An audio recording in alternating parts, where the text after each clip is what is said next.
hella good. Now that was a neck pop. All right. So before I start, where's the thing? It's somewhere around here. No, not that. Oh, there it is. All right. So I'm gonna test this out. I'll test this one out myself. So.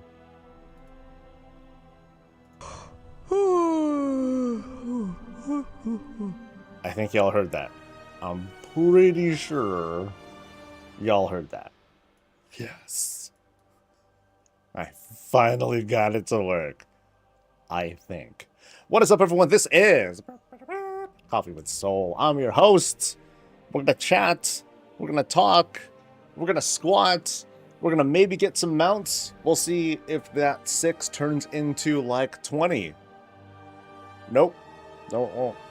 But I hope to have fun with you guys while we go on, of course, our usual fun adventure of farming for mounts. Ooh, actually, let me double check one thing. Let me double check one thing before we do that roulette. Is YouTube working right? I think it is working right. Yes. Everything's working like as it should. Amazeballs. Okay, so awesome. All right, let's do a roulette. And the route today, or at least the instance that I will first run for the day, is going to be King's Rest, because King's Rest takes a little while to get through. It's a quick romp through the mythic version, cool, but it does take a little while to progress through. And I believe that I think some classes like you can do like skips, but who cares? Like it's still going to take a while. I might as well like just kind of run the clock and let the game do its thing while so that way I don't hit restrictions and all that stuff. So roulette. Oh yeah. Okay, the flannel shirt totally fucks me out. But like if this was like black and white, the top part of this dude looks like very generic soldier, looking dude. Yeah, or generic captain, I should say, because regular soldiers, they don't have capes and all that stuff. Yeah, they got like, but then the rest is the rest is like so whack. Anyway, let me say hi to people. What is up to Grim? You're the first person to say hi. You get a point. What's up, dude? What's up to Arcadius, to Daniel and Darth and Blunderland, to Boomer and Demonic, and to Buzz, to Hacksflip, to Sean and Dropjaw, Brenny, Ghosty, and Brave, and to the rest of y'all, the beautiful digital smile on the faces are going to be joining us throughout the day. May your loots be merry. May your mounts drop and all that. May your chests actually open up. And let's try to have a good time. Man, this week has been rough for me. Hopefully it's been good for you, Soul, and everyone else. It's been good and extremely I've been doing a lot of work. I've been doing a lot of background work, even though I haven't been actually putting out videos, which is like, oh, bummer. But I have been very busy. Getting the sound working. Oh my god, getting those sound effects to work right. That has been a big pain. Okay, I need to switch this thing to mythic, right? I believe this is where are you? King's Rest. King's Rest, right? I do need this mount, don't I? King's Rest. Okay, mythic only. Okay, cool. Solid. So, dungeon mythic. Let's go. Hey, Peter. Yeah, I hope things get better for you, Ghosty. And even then, tomorrow's a new day. Next week, something to look forward to. For me, it's like every 24 hours, I await something from the player housing team. Oh, dude, let me show you this tweet from the player housing lead. This jackass. This bitch. Hold up. Where is he at? Where are you? Come on, chick. Okay, there you go. So,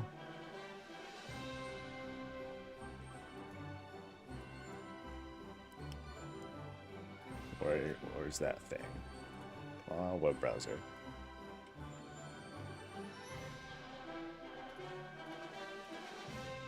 So he says, I was going to make a joke about percent increase in word count, but Copilot hopefully told me there were 10,000 plus words, and while I'm verbose, I'm not that bad, thanks AI. So this is the dude that's been writing the player housing blog posts that we've been seeing. He didn't make the videos. It was someone else on the on Zoom who was making the videos, but you know, he's, as far as I know, this is all he's working on. He's only working on player housing. He's like the point man for it. And every now and then, I think like every week or two, like I'll put out a joke tweet talking about, oh my god, it's been like 50 years since a player housing post or whatever, and then he'll like tease me. And then he pulls like some shit like that. So I'm like, okay, don't give me hope. And then you see this bitch. I tried, but no hope was found. I'm like, I mean, that was pretty good. Still, though. Jackass. Soul, do you know the skip to King's Rest to take you to the third boss directly? I don't, but I don't think I'm going to take advantage of it anyway. Because it's going to make me run the instance faster. And that's going to screw up my, my lockout timer thing. And I don't want to hit instance lock. Not during stream.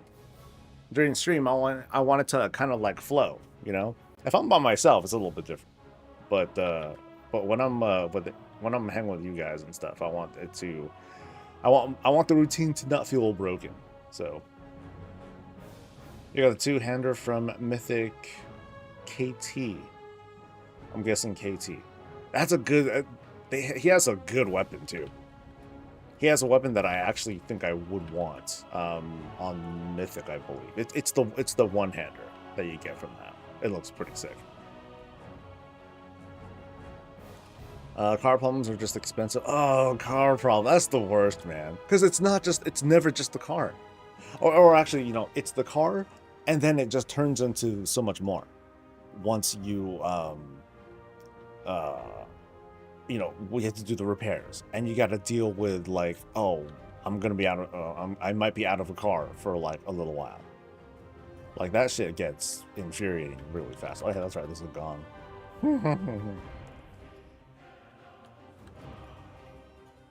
And then it's like, I don't know if you have kids or family or whatnot. Then it's like, okay, those sorts of obligations, that gets all fucked up, and yeah, it's just all bad, man. All bad. The Recaller of the Wrath one? Yes, I believe so. I believe that's what we're talking about. I know there's a killer two-hander in there too. I'm not knowledgeable because, you know. Someday, if they do go through with like, hey, we're gonna make it so paladins can use a two-hander, and they're, you know, with the shield, I'm like, oh fuck. Then I'll be on this big two-handed sword binge. I have a lot. But I've never actively been, you know, looking for two-handers. But that would be a cool thing if they were to add that in. It would fuck up loot tables. And we'd probably run into the same kind of, we'd run into the same problem that Titan Grip people run into. Like, they'll have to contend with, oh no, now, obviously going the two-hander is like the way to go. You know, and people are going to sim which one's the best one. I'm going to be simming which one heals more.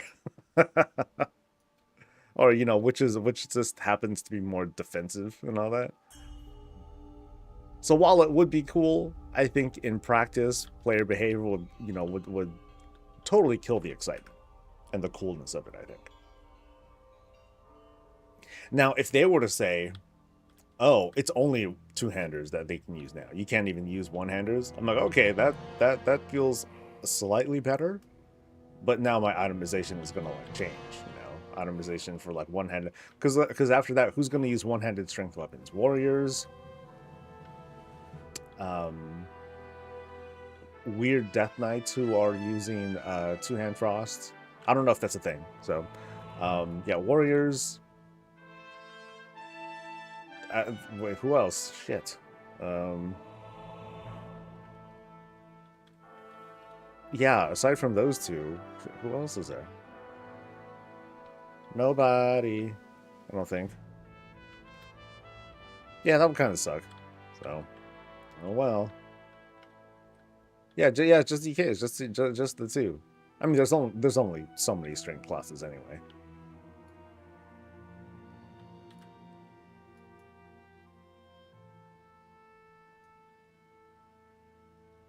All right. If you had done King's Rest last week, extend the lockout, and when you enter, you'll be directly the third boss.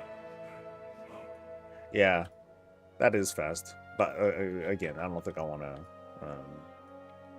One, I don't. I think I've only done it on like a couple characters anyway. But this is one of them, and I already killed bosses. So get fucked. It's all good, man. It's all good. I'm going the right way now, right? Okay. Alrighty. So I'm trying to measure how can I have coffee in a more efficient way? And I'm talking about like trying to save some money here. I've been, for the past couple weeks, ever since I've gotten this espresso machine, I've been doing 4 shots. I've been pulling 4 shots, which is, it's not a lot, but it's kind of a lot. But I'll pull 4 shots, and that takes up considerable, amounts of beans to grind through and all that. The bag of beans that I bought this week, that happened to go for about, I think, $17 a pound, and I bought roughly a pound. It was pretty accurate. But yeah, that's a lot. Cause I'll go through that pretty quick. So I'm gonna try to see if I can put up with half, which is gonna be rough. Cause I think like on Tuesday, I was just really tired, and then I ended up having another 2 shots during raid. I'm like, oh, this is bad. Intravenous drip is bad? No. I want to drink it.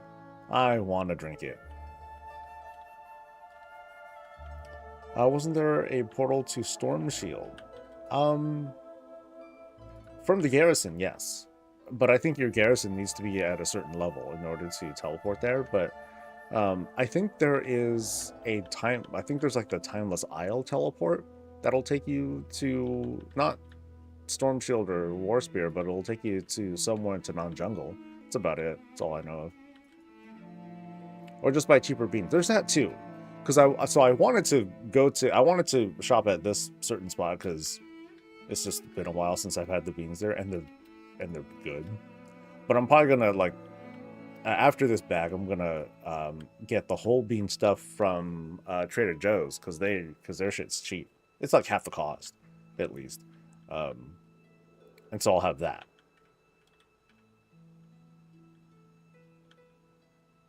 Oh yeah, mages can make a portal for that. Oh, there is a portal to Ashran? I didn't know that. I've obviously never used it. I'm used to just taking the Garrison portal. Or, I'm sorry, Garrison Hearthstone. Garrison Hearthstone, and then portal to the thing, and so yeah. Oh, you just don't have it unlocked. I finished this one, right? Okay. That one's done, so now I go somewhere else. Where'd I come from? I backtrack. Right. So I backtrack and then go to as well. Okay. That ain't so bad. Here, let me scrape for some gold. You had to pay a mage for it? Damn, that's dirty. Yeah, I think the Timeless Isle method, that's another way to do it too. But you gotta go the distance, you know?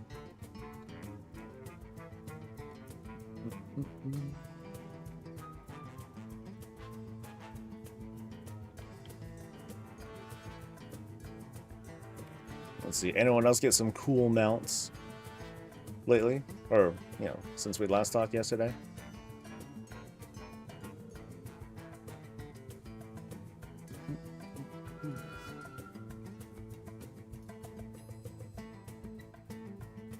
What?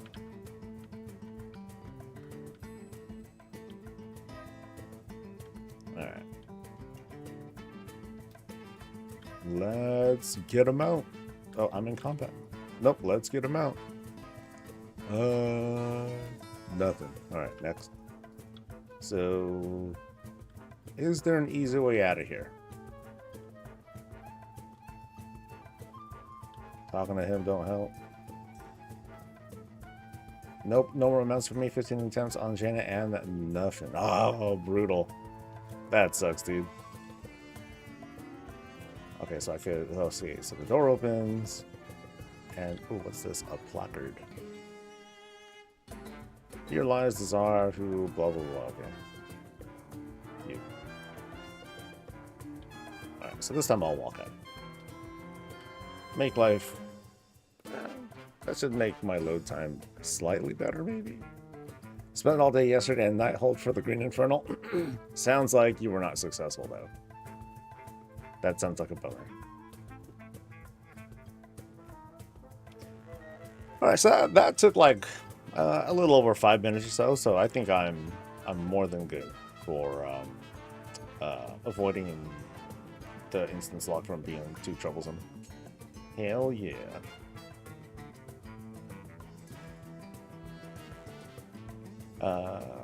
Get yourself an espresso. I'm not gonna. No, I already have a machine, dude. I definitely prefer pulling my own shots. Maybe that's a personal point of pride thing, but I definitely prefer that. All right, hopefully my chat's working right now. I've been missing a lot of the YouTube stuff. Okay. What else did I miss? It's tedious moving 11 tombs to Tazavesh. Last dungeon I can farm a daily. Well, you only have to do it once, because, you know, you're only doing it once. I'm talking about moving characters over, if that's going to be like the last thing that you do. Try to get fortunes enough to solo Sylvanas. What's the best Warbound gear source besides Nightfall stuff? Nightfall's pretty good. Nightfall's pretty good. Doing the Delve stuff is pretty good too. Because if you do the Delve quests, you know, for the item level upgrades, you'll get a piece of champion gear. So that's a good spot to hit up as well. And as far as I know, there's no actual DPS requirement, aside from, you know, don't die, don't fall off, and all that. So I think you should be okay at a pretty minimum item level. I think. 0 mounts for the entire event, Kevin? Damn. Okay, you should also buy a lotto ticket. I did buy a lotto ticket yesterday, by the way. I ain't gonna win, but you should also buy a lotto ticket. If your luck is that shit, I say go for it. Because if your luck's not in WoW, maybe it's somewhere else. And if you win, 0.1% goes to me. Non-taxable, please. You know, just hook me up. You can say that I carried the torch for you in my own small way. Managed to get them out from the Underrot and Vortex Pinnacle. Very nice. Got a lot of transmog into our Lord. No Gmod though. I want to do it on Hordes and see their version of the story before I'm done with the transmog, which is soon. Then it's Raid Finder runs for the mounts. Good luck. 22 alts. That's rough, dude. That's rough. Deal? Alright, y'all saw that, chat. If Kevin over there gets a lotto ticket and wins the big one, I get 0.1% of the winnings. Alright? After tax. I don't want to fuck you over, man. Because, you know, that's some extra change that you should keep for yourself. Black Rifle, AK-47, AK-74 or AK-47? Grind the beats at home, very nice. It gets the job done. Yeah, like I'm trying to help support my local folks, so I've been getting stuff that's that's more local. Black Rifle I haven't tried yet. Someone was telling me. I haven't done the research myself, so correct me if I'm wrong. But like Black Rifle, they had like some whole controversy or you know, one of those reasons why you shouldn't associate with them because, oh, they said this and this in a tweet, blah, blah, blah. But I learned nothing about it. I didn't really look into that. Uh, but that's what I heard. That's what I heard. I've been hesitant to run Sepulchre and Sanctum with low geared 80s. That's going to be tough. That's, well, okay, if not tough, Ghosty, but it will just take a while. I'm trying to think of what bosses might actually give you trouble if you take too long. And nothing really comes to mind. It would just be like Jailer, maybe. Jailer might take a bit because you need to you need to avoid the mind control, and so you're like actually doing stuff. Oh my god. The council boss. Council boss isn't so bad. I mean, as long as you have like good control, as long as your DPS control is good, and by good, you know, as long as you're just paying attention, you should be fine with that. You're not going to, you shouldn't, unless your gear's that bad. You know, if you're level 80 but you got like item level 400 gear, then yeah, you might be in a bad spot. Yeah, you probably want to go back and hook yourself up with some stuff. And like I was telling the other person, like Nightfall's a good start. The delve stuff is also, the delve quests are probably your biggest initial boost.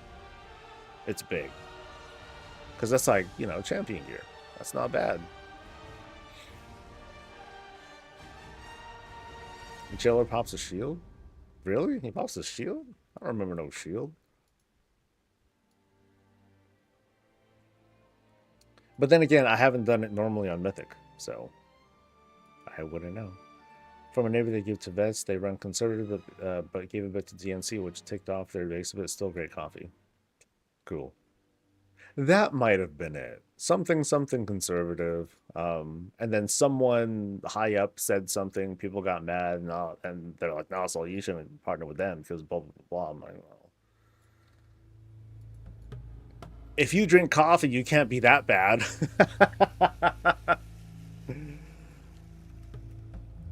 Just like if you're a dog owner and you own a poodle mix, you've got to be a good person. God, please be a good person. Arcane and Shadowlands raid is just OP. You can one-shot bosses except for the eye and Sog. You just glitch it out. I mean, that's cool, but then that's one character, you know. And not everyone has like a little army of mages, or maybe they should, you know. Thanks for calling me a good person. You're a great person.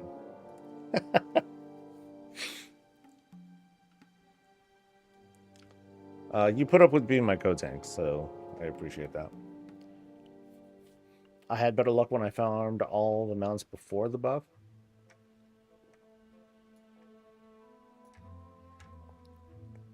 Yeah, that's a bummer though, man. That's yeah, no doubt. 21 runs with a buff and no raptor yet for a me. Oh, I forgot to do squats. What am I doing? Okay.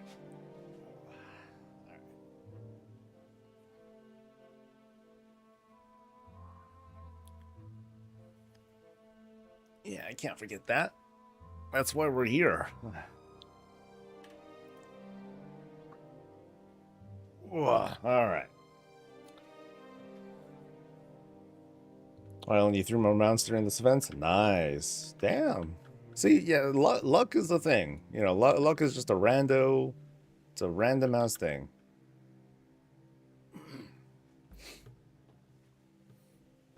I say the best thing you can do for yourself is, you know, try to make it fun for yourself. Do something cool. Like I do the squat thing. You know, you can do whatever, you know, whatever you can think of to, you know, spice things up, make it feel a bit more festive, a bit more fun. It's always cool. Ah, you're back. Nice, Trev. Hey, long time no talk. What you been playing lately?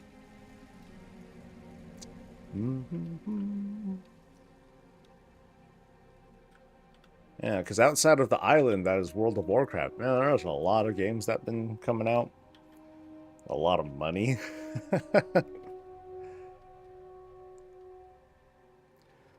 Reminds me, I didn't have time to play any Diablo 4 yesterday. Buddy of mine hooked me up hard. Old friend of mine. He's like, hey, dude, you want to do like some high level runs for like some easy ass gear? I'm like, let's go. Yeah, so he got me like all sorts of shit to like help me complete like the build that I wanna make, and it's not perfect, but you know, it's getting there.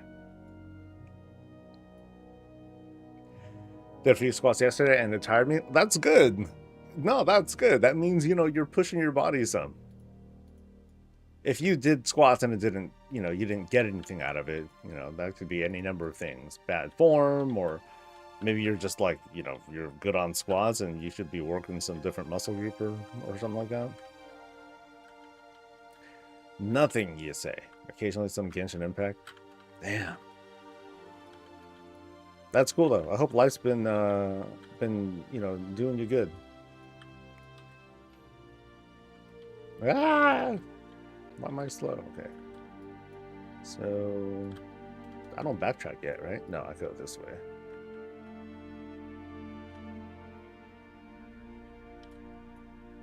Yeah, 4 mastiffs. Whoa, that's crazy. I couldn't handle that. You know, I want cute little lapdog things. That's beast. Whew. They must be hungry. Damn. Feeding them must feel like you need a tax deduction or something, as if you have like children. Because that sounds like a lot, dude. So would you say $1.35 at pounds at only 6 months old? Sheesh.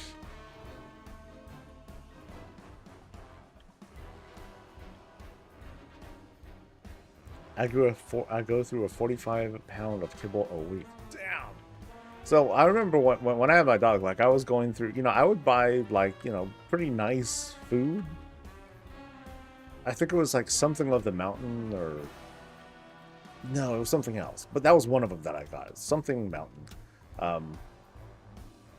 And you know, it would take me a while to go through, but a thing a week?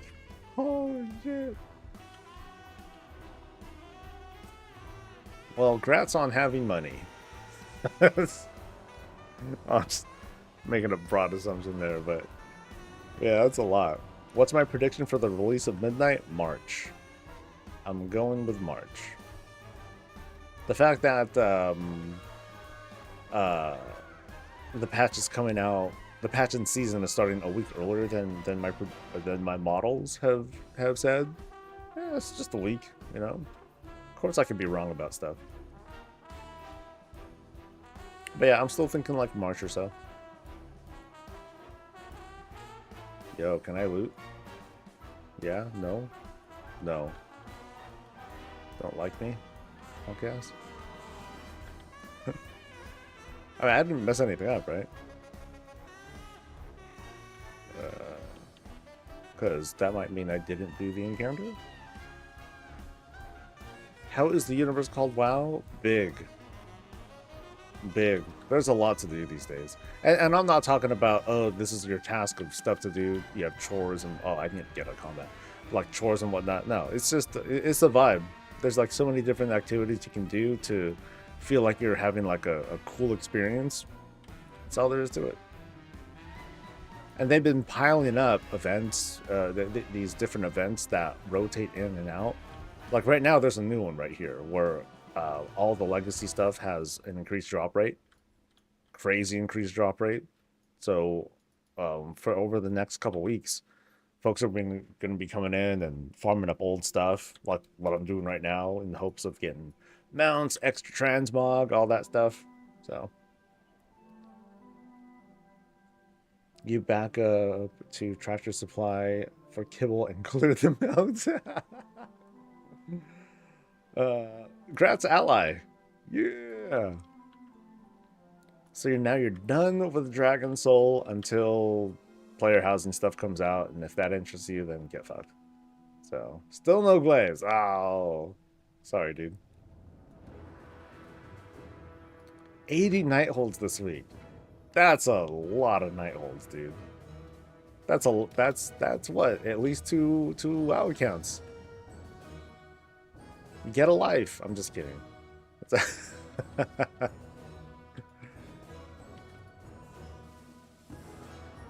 It's been 3 years. Oh, there's a lot you missed out on. Or there's a lot that's been going on lately. What did I get? I got, oh, anima shit and transmog, and that's it. Oh, hey, it locked me out. Hey, hold on. I thought it was open just a second ago. Oh well. You're on your 16th run of Dragon Soul for the Blaze Drake right now. Good luck, dude. You got 5 more mounts, 2 BFA, and 3 Shadow mounts. Okay, so let me get out of here. We'll do our squats. Justin, hey, what's up? I'm good. My legs, not so much. I've been trying to stretch all this out, but doing this many squats over the week, it's gonna be. I'm gonna definitely need some recovery time this weekend, but next week is another week. 9,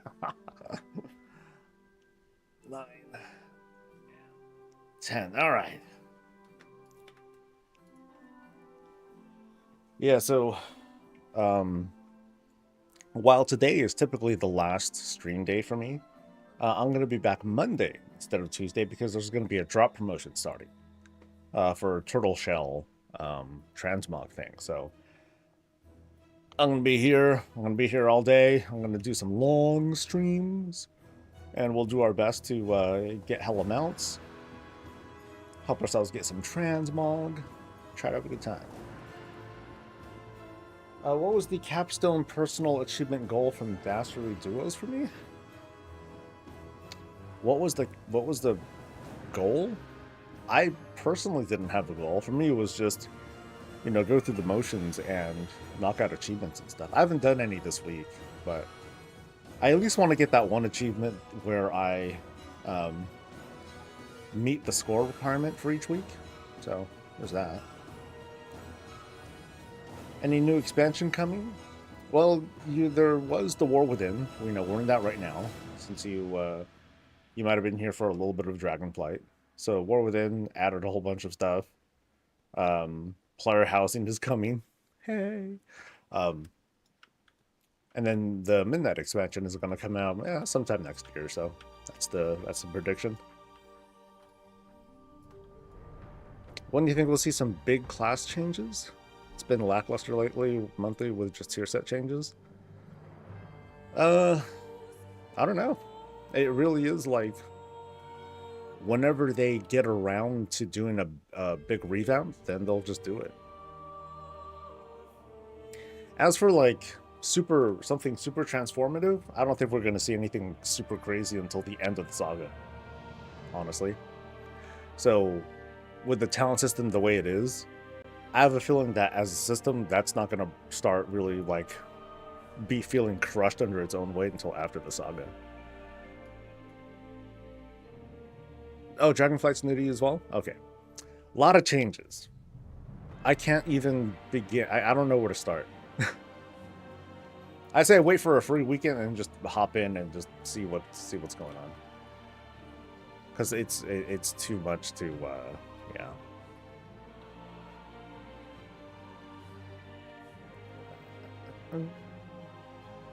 I know, like flying is like different. Yeah, there's too much.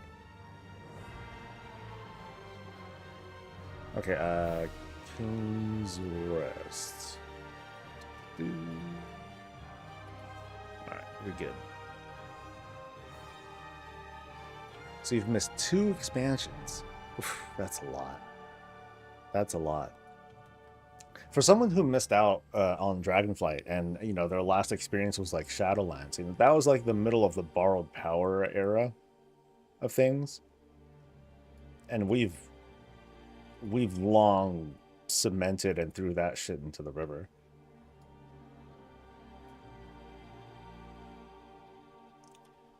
A new spec for Demon Hunters that's pretty transformative or at least metamorphative. Ha ha ha ha ha ha ha. I don't know if it'd be. Honestly, I don't think it'd be transformative at all. I think it'd be the same shit. It would just be, oh, you got a caster class now, okay, or a caster spec now. So now it's just +1 to specs, and then gamers are going to do their thing and decide, okay, this spec is great, this is boo, whatever. That's it, and that's all that would happen. So I don't think it would be. I don't think it would feel nearly as exciting. Like I would say, if there's going to be like a big change that would feel exciting, I would say it would be if they give the tank role more support kinds of things to do. To me, that would be transformative. Or if they were to, I'm just making shit up, remove the timer from Mythic Plus and make it from timers to a death count. That would be transformative. I don't know if I'd like it or not. It probably wouldn't change change how I feel anyway. Delves are transformative, you know. Might give it a try, but have to break away. WoW was becoming an addiction. I feel you. You know, I tell myself it's not an addiction. It's just part of my life now. It's just what I live and breathe. That's all. But addiction? No, sir. Crazy.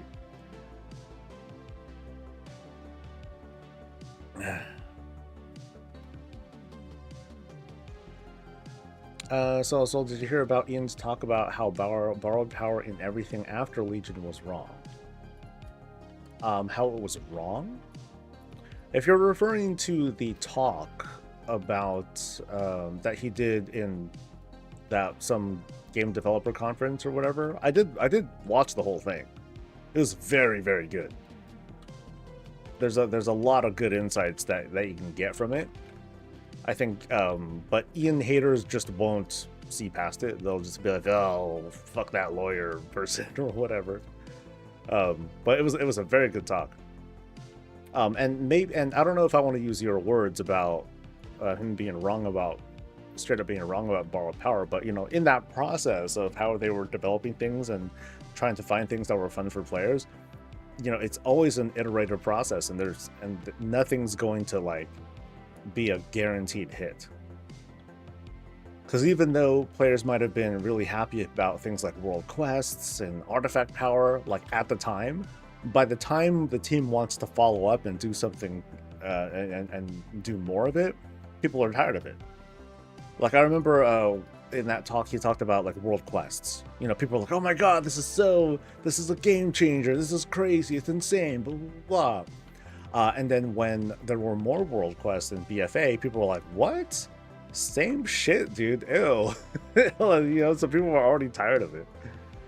But that's gamers for you, you know.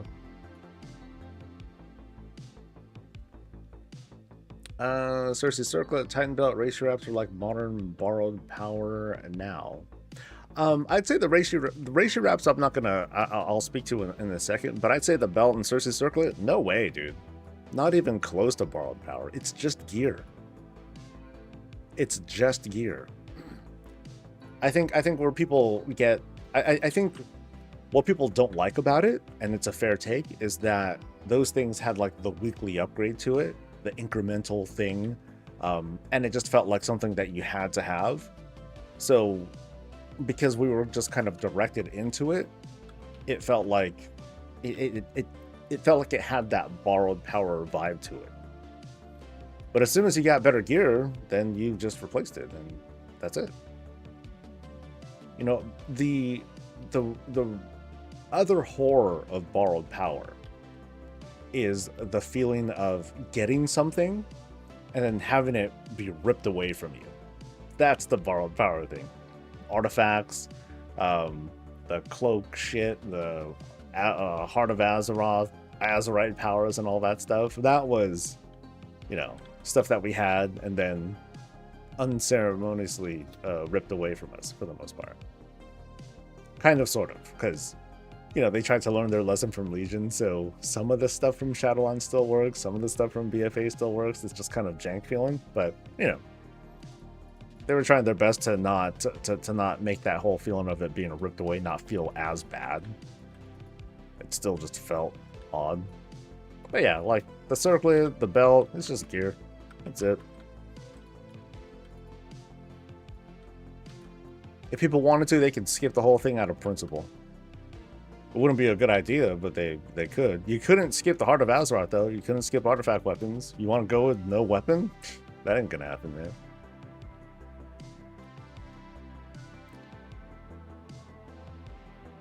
Bum, bum, bum. Ansurek solo killed by a solo person. Nice. The fact that he admitted that their idea of it was wrong for the way the player base was asking is the gist was what I mean, but him admitting that it was good to hear is what I was meaning that shows growth. Like, no one, like, imagine like mid BFA, Shadowlands, whatever. Imagine the dev team being like, hey, this thing sucks. We're sorry about it. You know, we hope to do something, but you know, we've already committed to it, so we hope to do better in the future. But yeah, sorry, we hate it too. Let's just deal with it together. No one wants to hear that. That would be the most demoralizing thing. That would crush participation. People would just dip out and be like, okay, clearly the devs gave up on this too. So yeah, I know like something like that would be like lip service and whatnot, but in retrospect, you know, hearing those kinds of things is very helpful, for sure. Because it's true, you know. And the devs see, you know, they have a much better read on how players are behaving. We have a much better idea of how we're behaving, you know, individually. You know what I mean? But it was cool hearing that stuff from him. Now, the reishi wraps, just to reassure folks, you know, it's an artifact thing. We have to wear it because we straight up won't get any cloak drops or whatnot throughout this final season. It's the last season. You know, even if there is a season 4, then they'll just maybe add upgrade levels to it or something like that. Whatever. That's not a big deal. But all the cloak is it really is just item level and a proc. That's all it is. It's not as crazy and huge as you think. It's much more tame than what you think. Yeah. There you go. Good words, Soul. Good words. No cloak transmogs. There are cloak transmogs. You just get them more easily. So there are multiple transmog appearance cloak things that you'll get. It's just going to come from other stuff. That's all. It's used for raid mechanics and del skips. Yeah, but that's all it is. Like, you know, I'm talking about, you know, we can't really compare the reishi wraps to the Ashbringer. You know, it doesn't give us an ability. That's, you know, the del skip, you don't need an artifact. You know, you don't need the cloak for that. It just they just, narrative-wise, they just tied it to it. That's all. Eulogian, hey, what's up? I'm fine with an item before a new season with enough power to stick to the end of the next season. No, I think that's cool. You know, it's not going to last forever, but for me, like the way I play, like to me, it's going to last like until, you know, the end of all the shit. So Cersei Circlet, I'm going to use like in the next season for as long as I can. The belt I'm going to use for as long as I can, just so I can pump out more heals.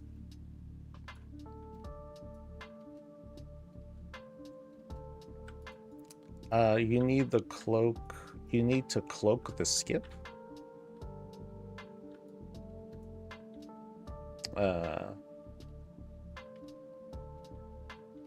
But yeah, but you know what I mean. You know, it's not. It doesn't quite belong in the same conversation as the whole idea of borrowed power. And then once the expansion's over, then whatever those features are, it'll just be a thing. That's it. You need the cloak to enter the raid. That's just like saying you need to do the campaign to enter the raid. So that's all. And squats. So you could say that there's an attunement.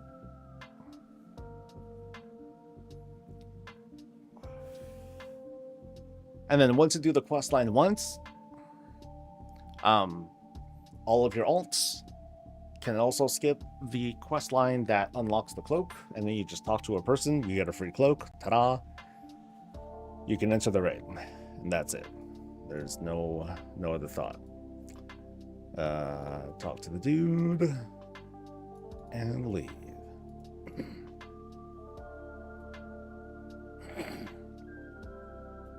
No, it doesn't require a grind or anything. And even the power-up, it's only 5 power-ups that you do. That's it. It's like the belt. It's easy. It like yeah. Oh wait, I gotta walk out.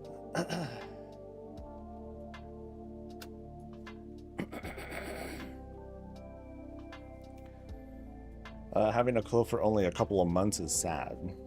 Well, can't be sure how many months. No party to leave. Ooh.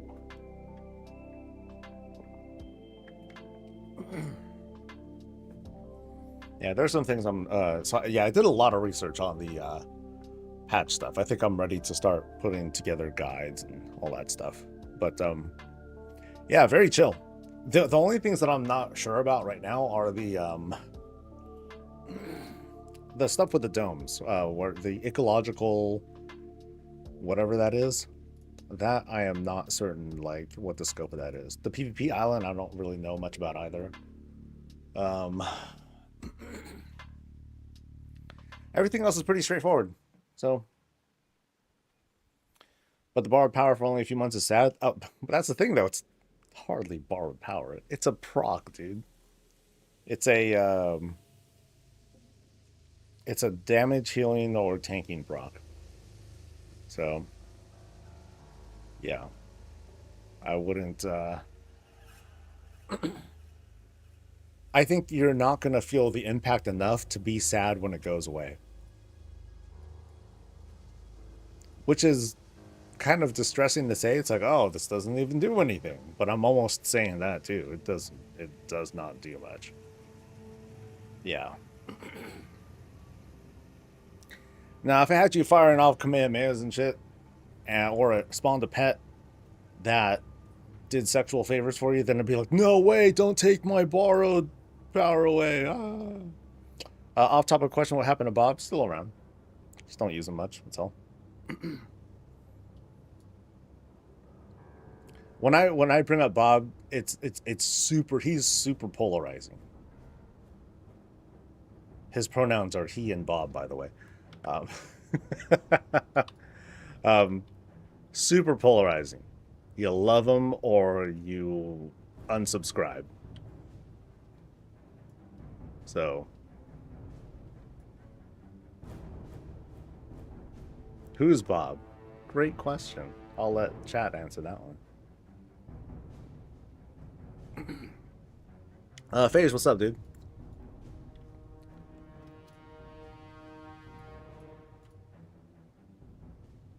A pet that can do what? I know. Yeah, dude, that's a bit of a slip there. Am I repressed?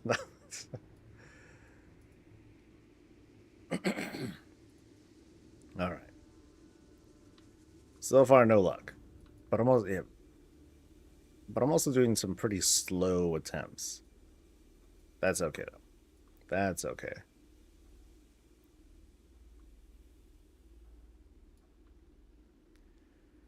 Now, what is going to feel odd, I wonder what's going to happen with talents in the next expansion. So, like, what could happen? A couple things come to mind. One, they make this thing longer. Like, you know, they give us 10 points and then we add 10 points here somewhere. Or they take this here and they make it longer. They add 5 more points worth of shit here, 5 more points worth of shit there. They could also add something else here. Not extending this. Let's never mind that. They could add something else here. So imagine if we could spec 2 hero specs at once. I'm just making shit up, all right? What if I could spec for both Mountain Thane and Colossus? Or Mountain Thane and the third one. You know, something like that. You know, we can have two shits. Or what if they added another hero spec? You know, another hero spec, and then that became like a third choice. But then you can choose, and then you can choose that and something else. It would be further levels of like complexity, complications, and stuff like that. That would of course be distilled down to whatever the website and the Sims tells us to do. But that's like everything anyway. So I don't really, you know, count that as a such a big critique anyway. But yeah, a couple things they could do with that. And as long as I can heal more, then I'll be good. Is it confirmed we'll gain another 10 levels at midnight? Nope, not a thing. For all we know, we'll gain 0 levels at midnight. Oh, that would be controversial, man. I my impression of something like that would be I'd probably hate it at first. I wouldn't know what to think. If that's the case, just bring back artifact weapons. But that's the same thing too. Artifact weapons are, you know what artifact weapons are? They were the Warlords of Draenor leveling perks. Just with a grind behind them. That's it. If you really want to think of quick and easy solutions, yeah, that's all that was. There were no choices. You didn't choose. You chose the path, but come on. You got over that real fast. You're gonna think 5 levels, Grim? Could be. Could be. My guess is they redistribute the hero talents into existing specs and then making a new hero spec. That could be it too. I'm not closing my mind off to anything. No idea is bad except for they don't do anything at all. So 0 levels would be awesome. Fuck leveling. Oh, here's why I would hate it, Justin. The reason why I would hate no levels is because levels as a game mechanic, it helps to create context. It helps to create that sense of progression, you know? Like, oh, get to max level, and then you can enter raids and heroic dungeons and mythic zeros and yada, yada, yada. So if they didn't do that, if they didn't dictate it by level, how would they dictate it? Can you just go in right away and start doing keys? That'd probably be a bad idea because your gear sucks. And you need to probably get item levels and shit like that. So how do you guide something like that? Maybe reputation, which would be infuriating, but also kind of like odd because it's like if they did it by reputation and reputation was account wide, that means you would only need to rep up for like a certain milestone once, and then your whole account would be max level, you know, air quotes there. But that would be just odd. Like there'd be so many different tendrils to contend with there. Toys, I think, is either the current cheese will get more to them, and we also might get more options, or we get more options against like multiple at once. But that seems complicated, like Diablo, Soul, Harvester, Demonologist. Like that would be a lot. That'd be hella funny though. I know. I would be like, can I just be like Lightsmith? Can I just do that instead, guys? Because everything else sucks. But of course, others would be like, dude, double hammer spec. Oh shit. That'd be kind of funny.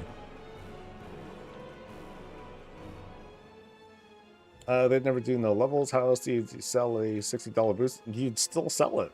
That's it. You just still sell the boost. What do you think the announcement will look like in August? A trailer and then a deep dive panel. I think they'll do they'll do a panel and everything. I think they'll do a presentation that's not so different from what they did in PAX. You know, so they'll have people up on stage, they'll talk about stuff, and then I'm sure they're going to do a round of interviews, dev interviews, with people who are there. I want to go. I'm not going though.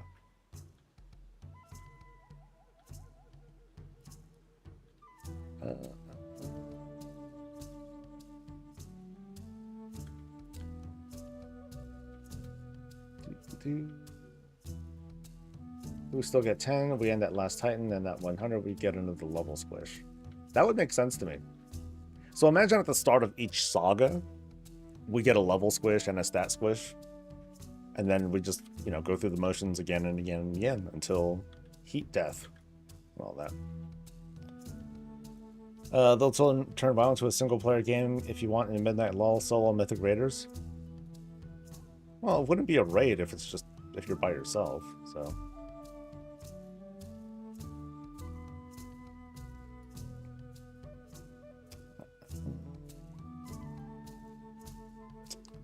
Alright, Kevin, yeah.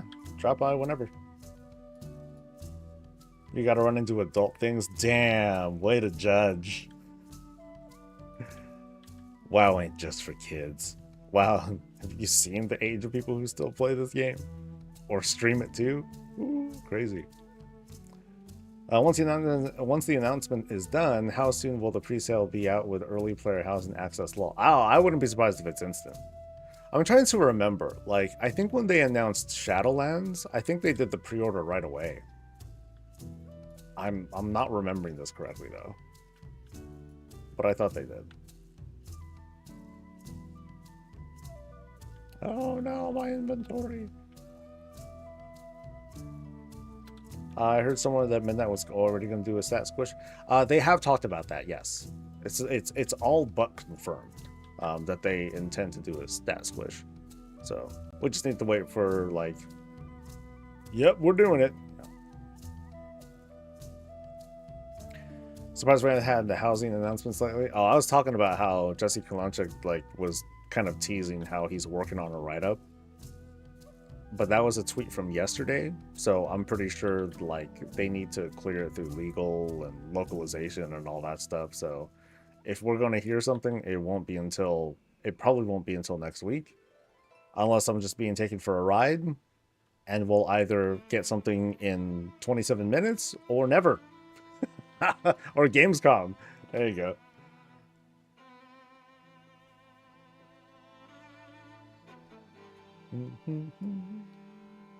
Final sees Altath feet in 4K for the trailer. I'm going to unsub. What? The teaser from yesterday wasn't enough? Yo, you can get a lot of replay value out of that, man.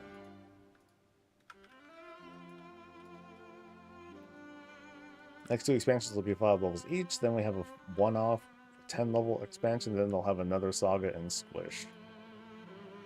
So I wonder though, like, it's hard to judge whether or not, as a, you know, the World Soul Saga, you know, having a 3 expansion long storyline, like, we can't measure, like, its success yet, but they would need to obviously start working on the next saga now, if not really, really soon, if they want to, like, start putting it together. So they need to make a decision like that very fast. So I guess what I'm asking is, should they do multiple sagas? Should they continue the whole saga thing? Again, the challenge that I'm feeling is, like, well, I don't know if I'm gonna like how it is now. So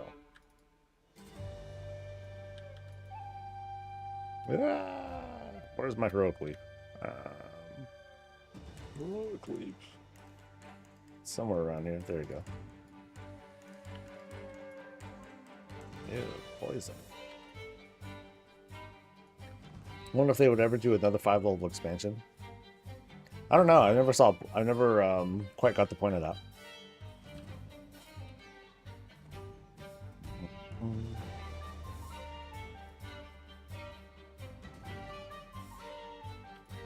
I mean, having a 5-level expansion, you know, like I said, leveling helps to dictate story and pathing and where to go. So only 5. Well, when we did have the 5-level expansion, we could kind of go wherever we wanted easily. Like, I think it was like Hyjal and Vashir we were able to do immediately. And then we needed to hit like a small level requirement for Deep Home, and then again for Oldham and Twilight Islands. But, you know, we had choices. Getting hero talents would be a good excuse to squish levels. I think there might be a time where You know, I don't see hero talents being sustainable at all. So I wouldn't be surprised if they did something like, here, actually, let's see if I get. Can I do it from here? Yeah, I can do it from here. Nope, nothing.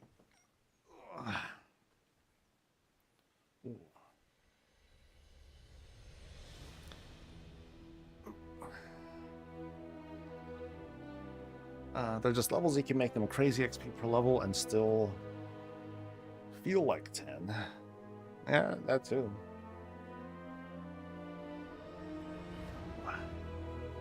They have story thread up all the way to 16 though, so I'm sure they have another saga after this one. Could be.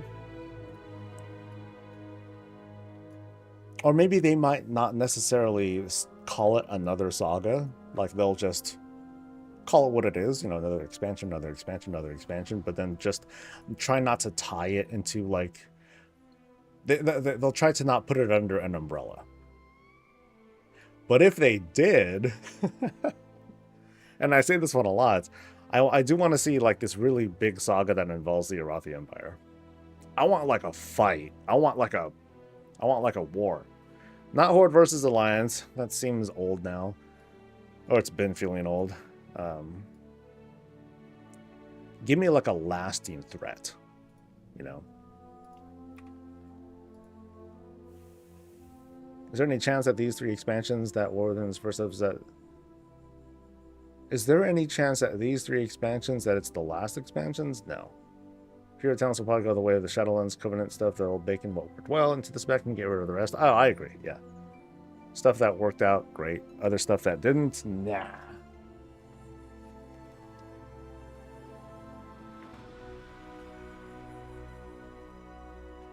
Alright, next is this guy.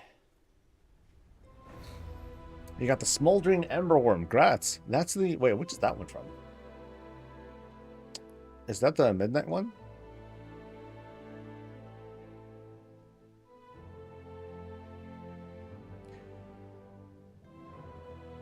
Will I be going to Gamescom? Is it able to be streamed or watch party? I'm not going to I'm not going to Gamescom. So I'm going to be, like, right here producing stuff, reaction, you know, pumping out reaction videos and stuff like that. So I'll be, you know, present. But I'm not going to actually be there now. Going there would be, like, a blast, though. After meeting a whole bunch of creators and stuff, like, they're a vibe. So they seem like, they all seem like very cool people to just hang with.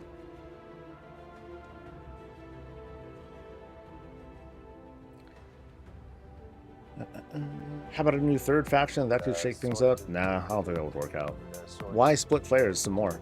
That would feel awful.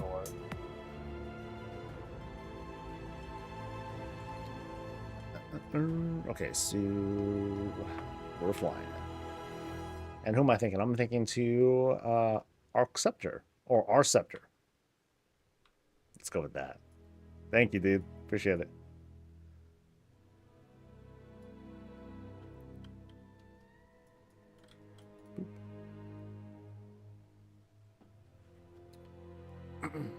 Oh, you just got Midnight. Ooh, nice. Congrats, Andrew. See, the multi-expansion story arcs feels weird. I like the individual stories and expansions.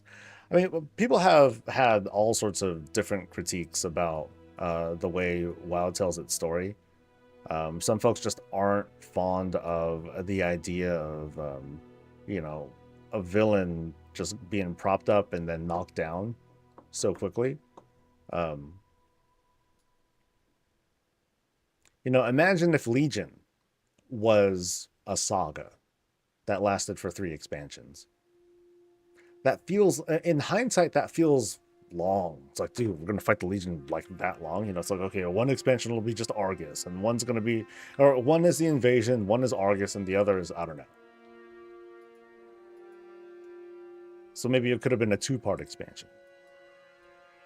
I don't know.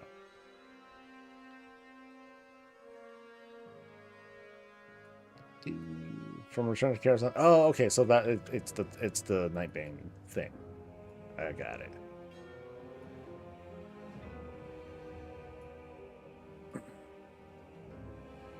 If you think about it, classic BC and Wrath, that was the original saga. If we want to try to think of it that way, but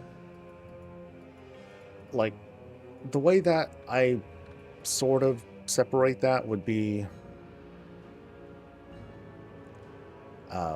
it wasn't exactly centered on him, but I'd say Garrosh, the story of Garrosh, was like kind of a saga on his own. Like you had him do like not very much in BC, but then it was really like um, Wrath, Wrath, Kata, and Mop that gave him like a really strong presence and all that.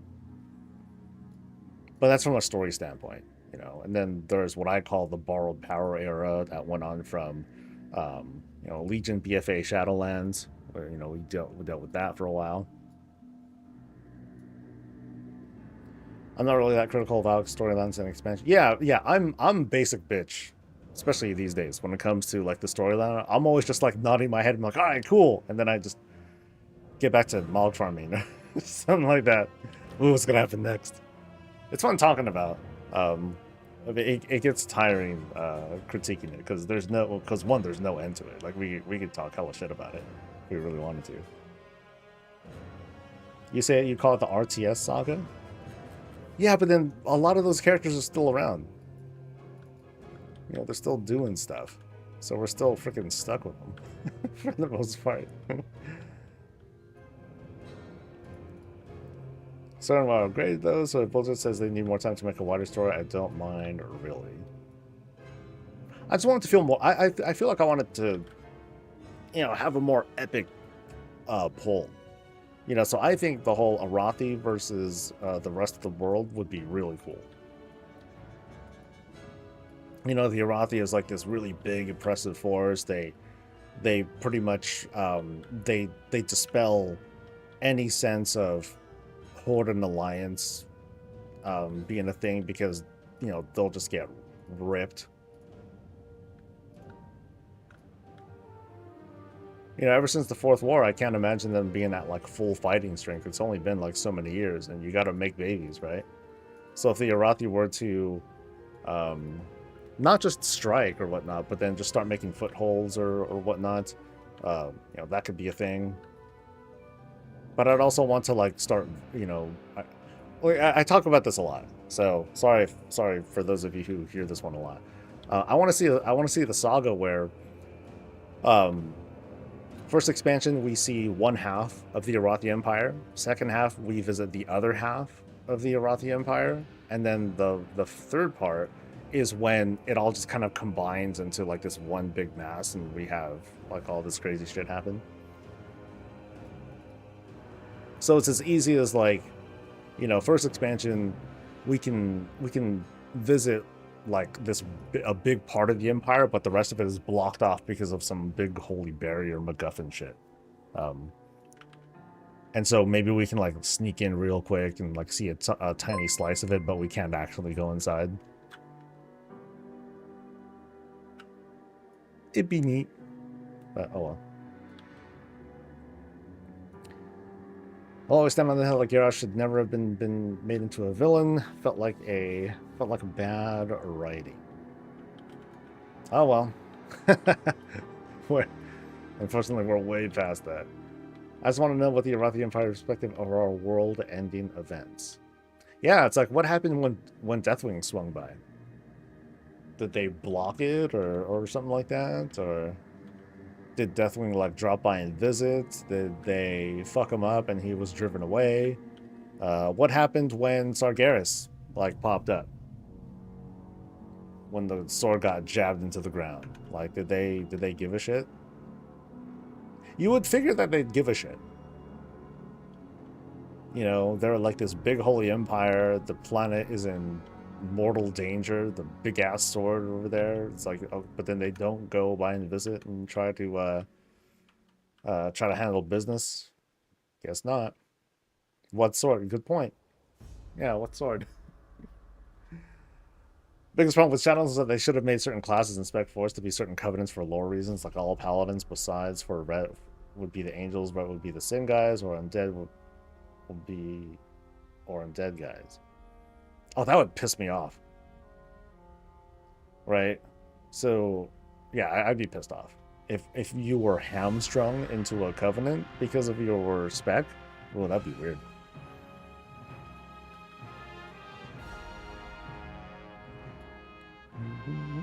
Because then it wouldn't even be a choice. It's like it's like if I want to start unlocking transmog for one of the other covenants, I have to play as Ret. Oh no, no. Unhappy. And wrong way.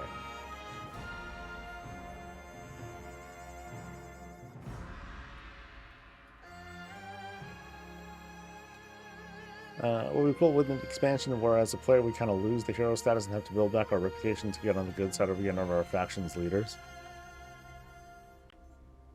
Hard to. I remember I made predictions on that once upon a time where, at the end of an expansion or something like that, the champions need to make like some controversial choice. It's like, okay, for the greater good they did it, but then we somehow lose the trust and faith of like the public. So the hero, so like the big faction leaders, they need to distance themselves from us or something like that. I don't think that's necessary at this point though. It's just, hey, just go out. We can just go off and do our own thing. No big deal. That and Horde Online, they ain't shit without us. They're nothing. Nothing. Make it more fluid that everything is unlocked transmog wise for completing one faction. I think just unlocking the it's like what other folks had critiqued early Shadowlands. Just don't do the whole unlock thing. Just let us switch whenever we want and let players do their own thing. That's it. Or if they had just made the Covenant choice like just cosmetic only, and then give us whatever power we want.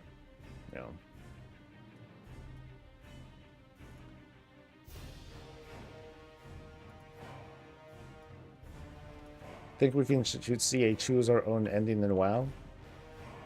No, because it's still a persistent game, and they gotta keep the context feeling the same. There can be this illusion of choice, but ultimately everything that we see happen will need to have happened. It's just so that's why whenever we see differences in questing, it's only like the faction perspective, and that's it. So I think they would prefer to have the things that happen actually happen.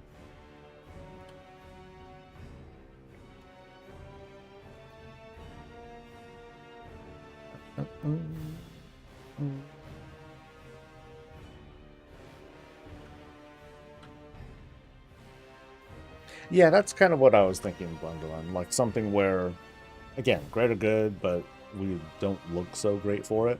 But I don't know that I think that sort of trope isn't really necessary either. It could be as easy as well. Here's kind of the thing too. Dragonflight tried to pull that off a little bit. Heck, Shadowlands tries to pull this off a little bit, where yeah, we're like special. We're like the speaker of the whatever. We're emissary of the dragons, or we're the Maw Walker or whatever, but it had nothing to do with our faction. We were totally separated from that. But the problem with those kinds of stories is that the factions aren't there, and without that kind of groundedness, it just feels like we're fighting someone else.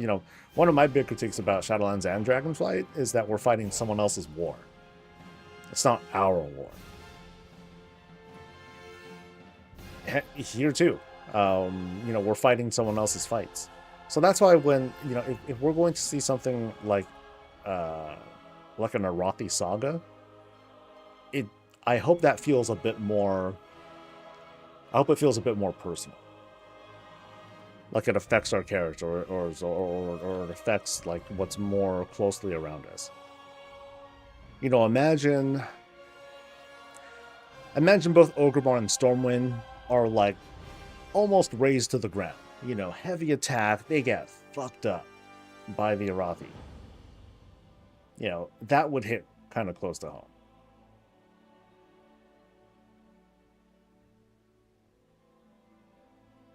You know, that would humble us.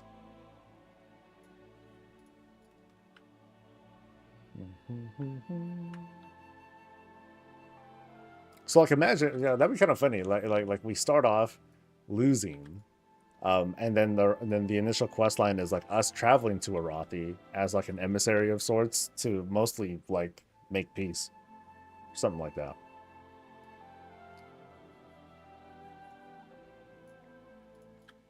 Basically, Cataclysm 2.0 with a world rework. I don't know if I'd want that either, though, because having a whole world revamp suggests that we're actually going to go to every zone again, and I don't know how I'd feel about that.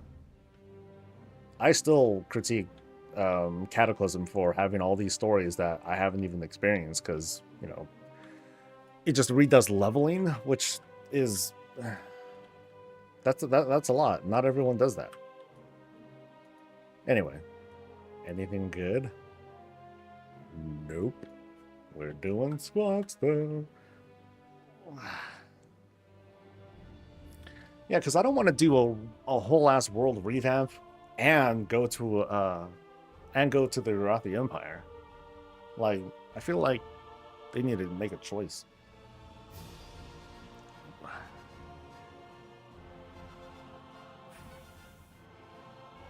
And 10.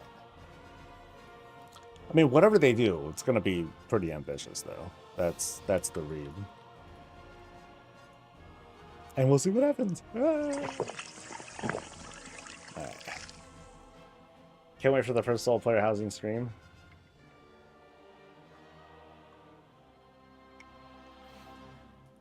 It's going to be a lot of silence. Anyone play with Legos back in the day? Anyone? Legos? That's how I think it's going to feel like. I'm going to be playing with Legos. And I didn't do a lot of self-commentary while I did it. I just kind of like just looked at stuff and started piecing shit together. And then the sun would go down. Are the mounts earned for the whole event or today? The whole event. So for a couple more weeks. Now that housing is coming, what is your next thing you're going to champion? I don't know. I don't have a great answer to that one. But yeah, let's go with this dude. Oh no, I don't want to do this guy. No alliance guys, that's more travel time. No, nothing huge at the moment. Yeah, no huge thing. Yeah, there isn't like a big feature that I'm like, oh, they got to do this, they got to do that. Yo, with the shirt. It's a nice shirt. All right, let me switch to a character that I'll actually be on, then I'll do the roulette.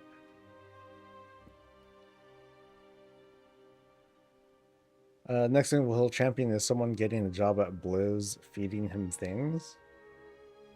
Ah, like leaks and stuff? No, I don't care about leaks.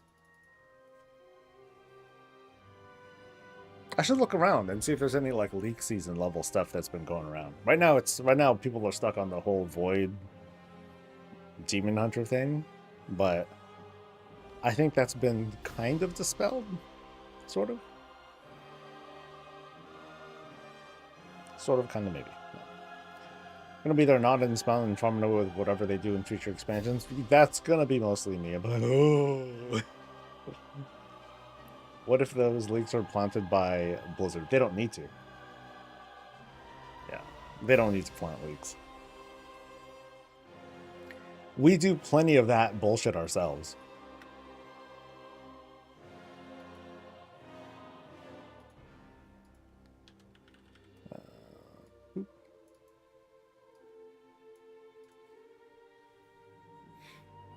How's House and get a Tuskar playable race?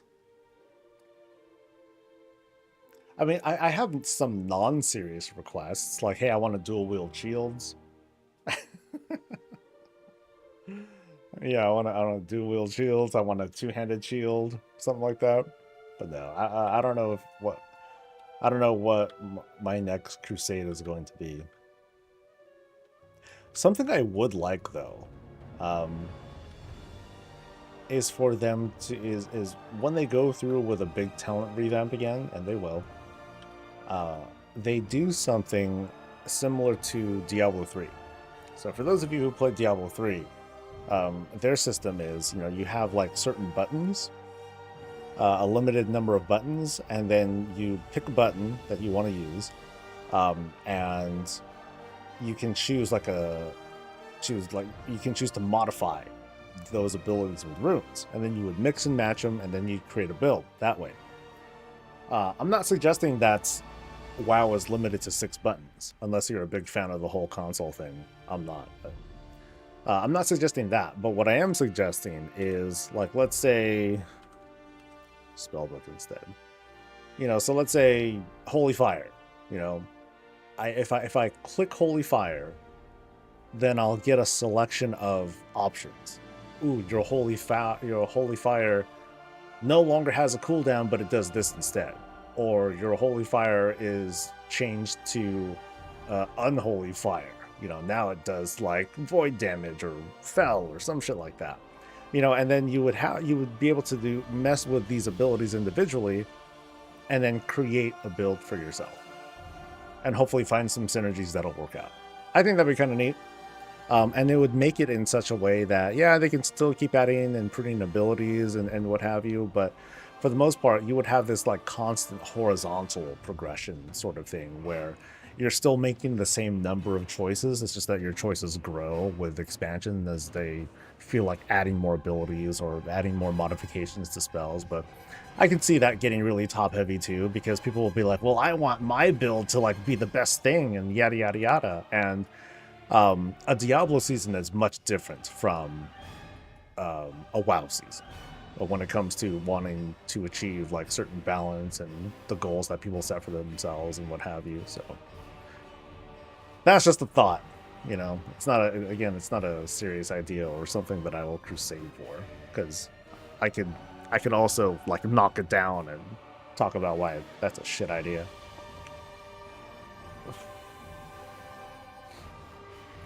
Next I want to see all transmog restrictions listed. Let me mod plate to look like cloth. That'd be kind of cool. I think effectively, all it would make me do though is make the random button just more random, and like that would be it. Like, player housing is such a big thing that I guess I would need to build on my reactions to player housing to continue the crusade, Because some people will try to turn the house into like a level editor.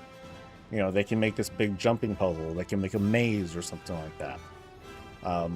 What if we can make PvP arenas out of this? And then people will want to come to your neighborhood because your neighborhood is dedicated to just fighting and stuff. And so, you imagine a tournament neighborhood where you have like all these different houses and stuff. And they're all different arenas, and like, okay, you won this arena, and so now you can progress to the next level, and blah, blah, blah, blah. And then people would fight their way to the top or something like that. And then the last one, like whoever made that one, it just looks like Final Destination in Smash Brothers, where it's just flat and it's space around them. Oh, that'd be kind of nuts. Anyway.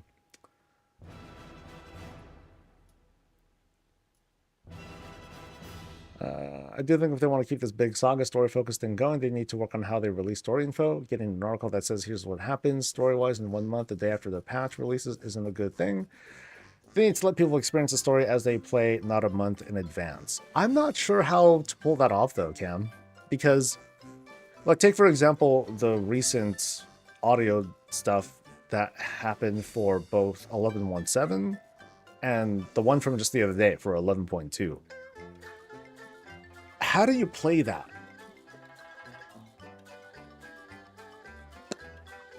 How do you play that? Can you play that? Or should it, instead of a story, should it have been like something where it just feels like this epic fight with content and blah, blah, blah, blah. You know, could 1117 instead be the story that just the audio thing that just took place?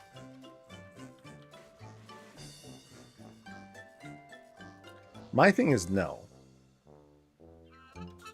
because we were kind of sort of playing out a love story, or we, you know, that story wasn't just the story of like the zone and whatnot, but it was a love story. It's like, can that be pulled off easily? I don't know.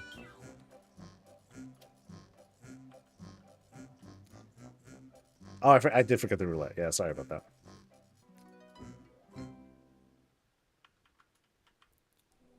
Let me try to remember after this boss, and it'll be fine. It'll be fine. There's gonna be some kinky houses. I remember the RPM Goldshire Inn. Yeah, I'm sure you remember from what, yesterday? And then Tri Danielson's like, no, not yesterday. It's fucking right now.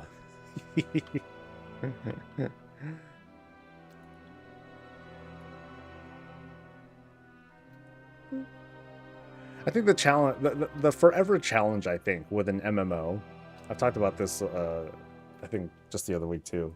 The challenge with trying to tell a story in an MMO is, if you're trying to tell like a long story, it's going to feel like it drags because you can only tell so much of it at once.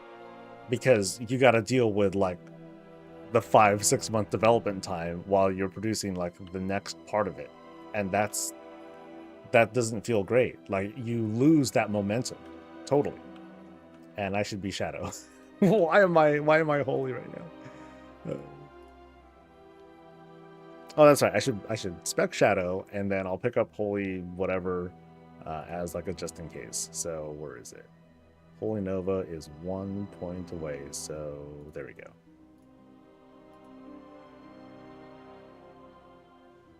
Perfecto. I don't need Fade.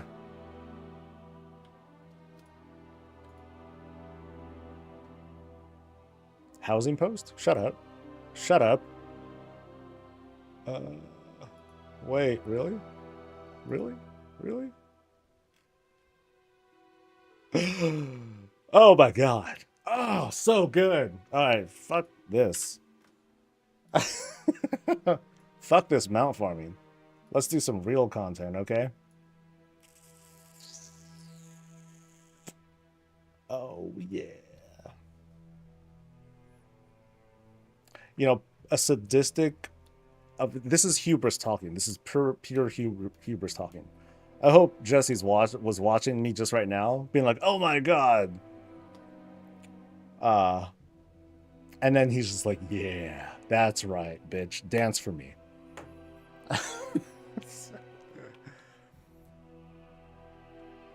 My friends, I've been waiting for this for many moons now, but we're finally able to talk about the real content. WoW housing, it's only neighborly. Hey, it's Soul, like and subscribe. Let's feast, okay? Welcome home, adventurers, or in this case, welcome to the neighborhood, adventurers. So far in our series of articles, we've shared information on our philosophy, decorating, and rewards for housing in World of Warcraft, but it's time to bring you into the neighborhood. Briefly mentioned in our first post on housing, let's get into the nitty-gritty of what neighborhoods are and how they work. Before we dive into things, our usual disclaimers apply. Neighborhoods are a work in progress. So, names, images, numbers, timing, and more may change between now and when housing is released. Our goal in sharing this ahead of time is to get your feedback, so please let us know what you think. This land is your land. As a quick refresher, homes in the World of Warcraft are separated into two neighborhood zones, Founders Point for the Alliance and Razorwind Shores for the Horde. Each neighborhood is made up of roughly 50 plots of the same size, all of which contain a house. We want players with different preferences for locations to find a plot that's perfect for them, be they vibe-based or looking for something for a specific character. Some plots are placed far away from everything for the hermits among us, while others are grouped together in small cul-de-sacs of 2 to 3 houses, perfect for a small group of friends. Other houses are in larger groupings for folks looking for more hustle and bustle. Similarly, there's a variety of biomes in each zone, ranging from Founders Point's spooky forest and autumnal farmland to the lush oases and the windswept bluffs in Razorwind Shores. In both neighborhoods, you'll find a dynamic central hub area full of both NPC activity and endeavors. Keep reading, fine. An important consideration for us, and one of the reasons these zones are so big, is because we want to give players ample space. Partly because having a yard that you can decorate really lets people express themselves, but also because we wanted to make sure there's enough room between plots that players didn't run afoul of each other's yards. You won't have to worry about your neighbor's old growth tree jutting through your delicately constructed hedge maze. Spoiler alert, hedge mazes. Okay. Okay, so example of house, cute, with apple-looking tree, and butterfly, and lamp thing.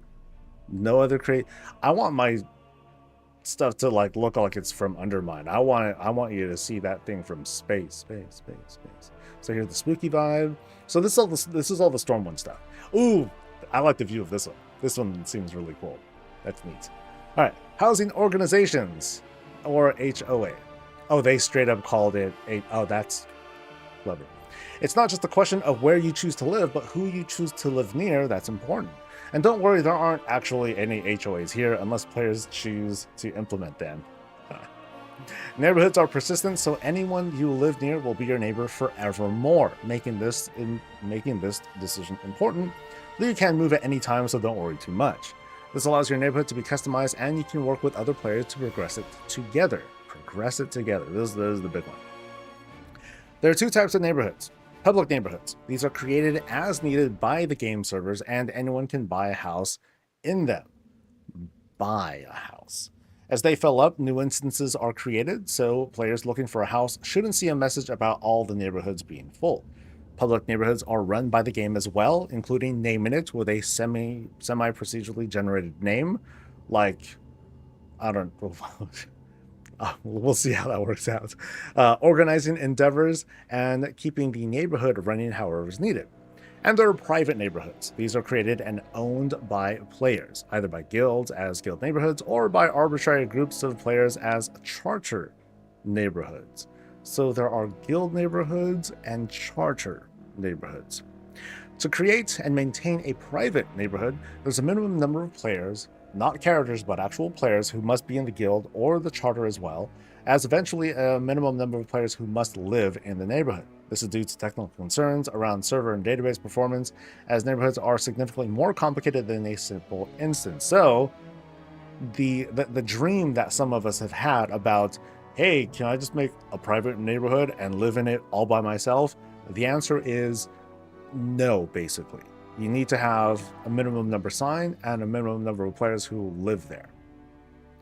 Players, not characters. Players. So, guild and charter neighborhoods have largely the same functionality. They can be named by their owners, and the names do not have to be unique, though they do have delimiters to differentiate them from one another. So everyone can have, like, Soul's House. Cool. Players control who can live in them. For guilds, this is done via the guild roster. If a guild removes someone, that player will also be removed from the neighborhood. Charters have manual control over who can live there via special UI. Okay. There's a permission system for who can control the settings, the membership, and so on and so forth, and managing endeavors is the responsibility of the owner and managers. There is one big difference, though, between guild and charter neighborhoods. Guild neighborhoods will have homes available for everyone in a guild through additional attached instances, regardless of the guild size, while charters are limited to the maximum number of plots in a neighborhood. Oh, guild neighborhoods own. Charter neighborhoods are like the ghetto. Sorry, buddies, but Pal's gonna have its own yard. That's sick. That's sick. So I like that. So at least inside the guild, I can't just be like, all right, dibs, no one touches that one, that's mine. Everyone else can basically troll me and be like, oh, we're all gonna live in the same house as you, buddy. I'm like, whatever. Or the same plot, I'm sorry. So here's the horde one. Oh, this is cute.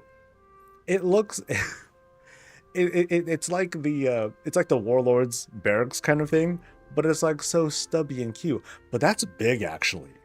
This looks hella big, because that door is, that's a normal door, and then that thing looks stacked. I mean, it's instance and all that stuff, but personally, I just want to see like nothing but a door. But anyway, and then here's some more horde stuff. So this one looks like it overlooks the beach. There's this curious Hearthstone looking thing. I'm gonna be curious how that works and how it is that we visit other places. And here's one on the beach. Nice. So it's all the same house, looks like. That one, I think that tower might be further in the background or something like that. But yeah, all these bear-looking things look about the same. I like the look of it though. Those look pretty sweet. Don't you be my neighbor? 2 questions that we've gotten a number of times that we want to quickly answer. 1, what happens if I don't like my neighbors or neighborhood? We've designed this to be frictionless and straightforward, so you can just get up and move. You can choose to relinquish a house at any time, at which point your house's state will be saved, ready to be, quote, unpacked with a click when you purchase a new house elsewhere. When you move out, there's a regret timer started, so if you change your mind before purchasing a new house, you can move right back in. Okay, I'm curious about this whole purchasing a new house, as if, you buy the rights to a house, but if you want to move, then you pay gold for it again and again and again and again. I don't know. Once you buy a new place, or the timer elapses, your old house will go back up for sale and another player can buy it. It's worth calling out that if you're evicted from a private neighborhood, your house is also packed up too.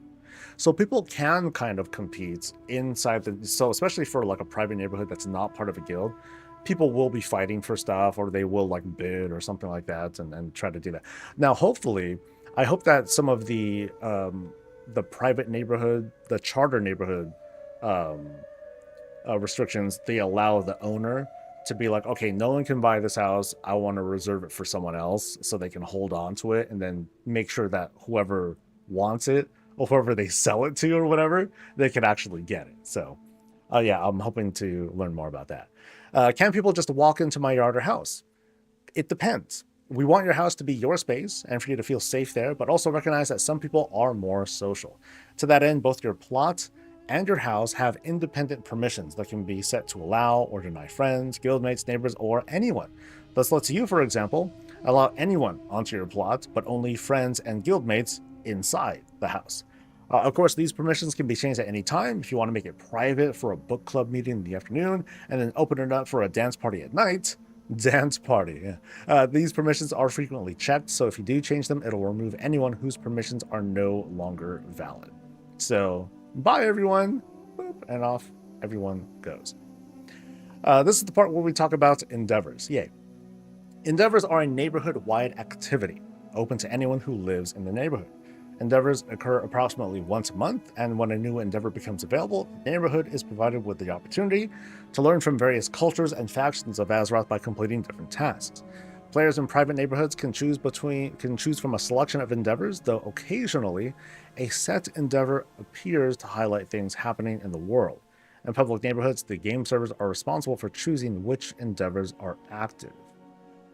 Players in private neighborhoods can choose from sorry, I'm reading again. They can choose from a selection of endeavors, not the owner, but I guess players inside the neighborhoods. And then occasionally a set endeavor appears to highlight things happening in the world. Okay.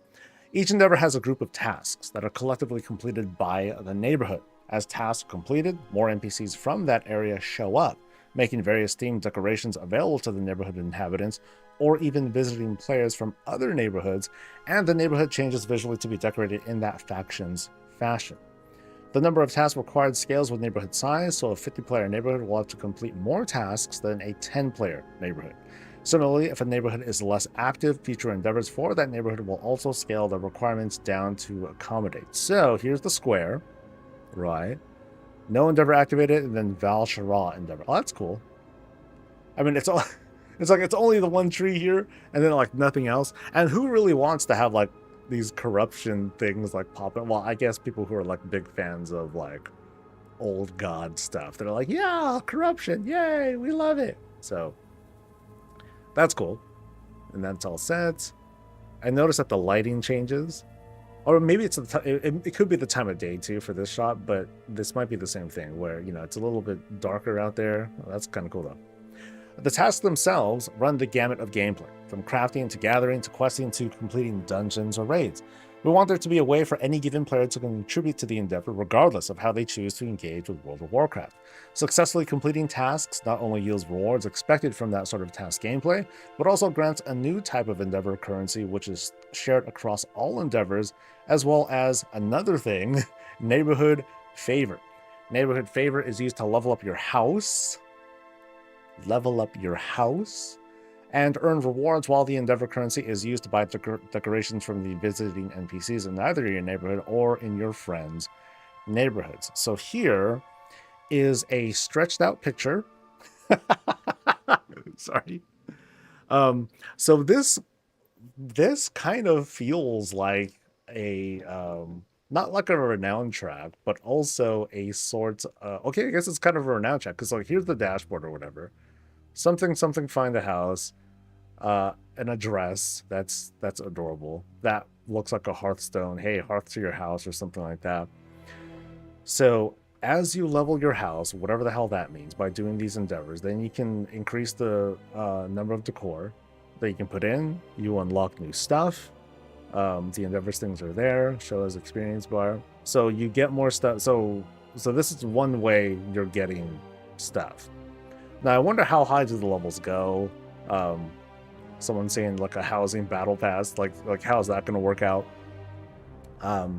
So as for completing things, at least the impression that I have, I'll scroll down soon. It feels like it's kind of like the trade, not the trading post, the traveler's log. So it's like, it seems like you do passive things, like you'll choose your endeavors, I guess. So it's like you pick up monthly quests and then you just do stuff and then you'll progress. So we'll see. Once enough tasks have been completed in an endeavor, the entire neighborhood is rewarded together, with bonus endeavor currency and neighborhood favor, as well as the ability to purchase all the decorations at the NPC, provided players have sufficient currency. Our goals for endeavors are threefold. One, to give the neighborhood a common goal to rally around and be rewarded for it collectively. It feels good to complete things together, and we want to encourage both synchronous and asynchronous play with your neighbors, which sounds great, but probably not for public neighborhoods. Because I feel like public neighborhoods, people are going to be like doing their best to kind of like jump around and find an active neighborhood so they can like get stuff done. Two, to give neighborhoods a choice in how things are visually presented on a larger scale, not just in individual player-owned plots. So outside the house, things look and feel slightly different. And three, you want to introduce some asymmetry between neighborhoods to make visiting other neighborhoods more interesting. Okay, I get that. So like a PvP based neighborhood or something like that, they're going to have like different decor, or ones that just want to have Christmas all the time. They can achieve that too. This is just the start of what we're planning for neighborhoods and endeavors, having a large scale persistent multiplayer space, and the ability for players to collectively contribute to it is truly exciting for us, and we can't wait to build on it with you. What do I find most exciting? Yeah, chat, what do you find most exciting? So this is what's feeding me the most right now. Is giving us a bit more context as to how the progression of housing is going to look, at least in this vector, because we know that there's going to be stuff that's going to just drop. We know that stuff is going to be crafted, and now we know that we have like this entire like reward track that is based on the activities that you do in endeavors. What I'd like to know though are choosing the endeavors, I guess, and like more examples of what sorts of tasks we're going to do. But they're giving examples. It's crafting and gathering to questing and completing dungeons or raids. So we just choose. So from the feel of it, so we choose an endeavor, and then we, and let's say it's a bunch of dungeons and raids because it's the guild, and together, if there's like 20 of us or so, we'll be able to complete that endeavor like really fast, because as a guild we're all doing dungeons and raids, right? So this endeavor will be fulfilled like just like that. That's how I imagine it. Now as for the endeavors again, so it looks like we choose what we want. So players in private neighborhoods can choose from a selection. And it's not something that like I as the owner might choose. Like, all right, guys, we're going to do this. So if people don't want to choose the raid one, then they don't have to. For me, it's like, okay, that feels like an obvious one because we raid all the time and blah blah blah. Other folks that are regularly like doing like Mythic Plus or PvP, they can choose those if they want to. So the takeaway that we have right now is just kind of so, well, one, we got pictures of like what the horde house is gonna look like. We have a little bit of reassurance as to like how the placing of houses is going to be. We can just choose wherever we want. We can live where we like. There's going to be some restrictions when it comes to private neighborhoods, and that makes sense to me. I think it's very, very encouraging that guilds that they don't have to be subjected to that restriction. It just kind of sucks that private neighborhoods that they are subjected to that, or that they are basically going to be limited to only like the 50 slots, whereas a guild is limited to they have 1,000 up to, if there are actually 1,000 accounts in your guild, which I know I don't. We only have like a couple hundred folks at most at once. So yeah, that's kind of that kind of sums up most everything. Bit of reassurance. We got some screenshots of what the what Stormwind, what the Alliance and Horde neighborhoods are going to look like. Some other reassurances that, hey, some of these can be very isolated. They can be kind of close together if you wanted it to be. This is cool. I'm excited so far. I was really worried about what the neighborhood mechanics were going to be, but it seems like it's very soft. It's not like these hard requirements. But I do feel like the biggest concern that I'll be paying attention to would be like with public neighborhoods, because it could be anyone that you're with. So my hope is that they mentioned purchasing a house or purchasing a new house or whatnot if you happen to move. I'm hoping that the friction from moving is not as bad, because there are going to be people who are like, okay, I want to be in an active neighborhood. My neighborhood died, whatever, and I want to find a better spot. I'm hoping that process of house hunting isn't as bad, right? But it's going to be a bit of a struggle. Guilds seem to have the easiest. It seems like they're going to have the easiest go, though. So we'll see how that goes. Let me know what you guys think. Like and subscribe. I'll see you guys for the next thing, which is probably going to be at Gamescom. So I'm not going to be there, but oh well. I'm definitely going to be excited to be talking about that for the next update. Stay safe, stay healthy, and stay breezy. Housing stuff. La la la la. All right. All right. I'm just so excited to get my hands on housing. MO Endeavor should be a guild mechanic, not a housing mechanic. Endeavor should be a guild. What do you mean by that, Mage Master?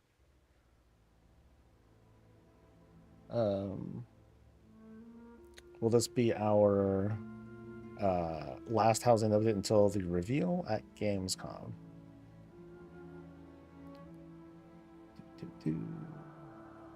Yeah, because like, what if as a guild, what if you don't want to live with the guild? What if you want to be in a different neighborhood? So there's that, All right.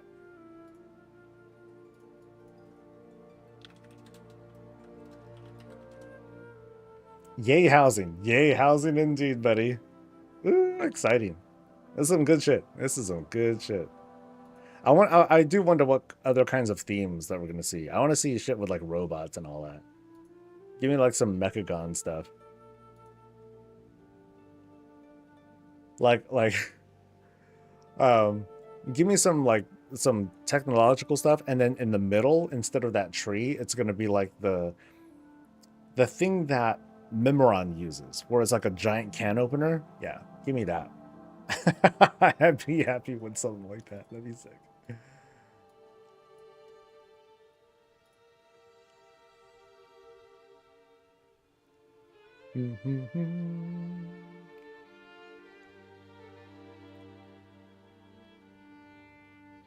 That's anyone could get a house, so maybe 100 gold.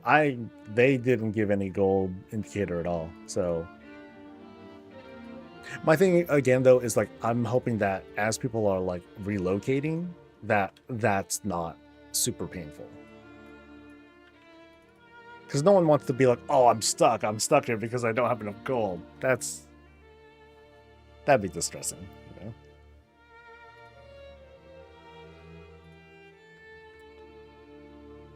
know? Yeah, I think guilds win. Sorry, guys.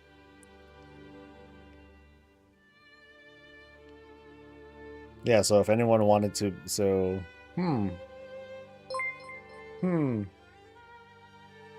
So what if I had a guild rank, or what if people who wanted to be in my neighborhood, I would just, if people wanted to be in my neighborhood, I would just invite them to the guild, right? I could just invite them into the guild, and I'll just give them and if you don't otherwise care about talking with us and stuff, you just want to have like the house there, then I would just have a housing rank or something like that. Just here for the house, something like that. I don't know.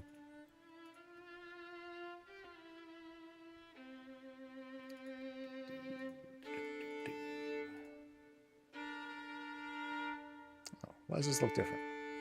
Oh well. Should be fine. $9.99.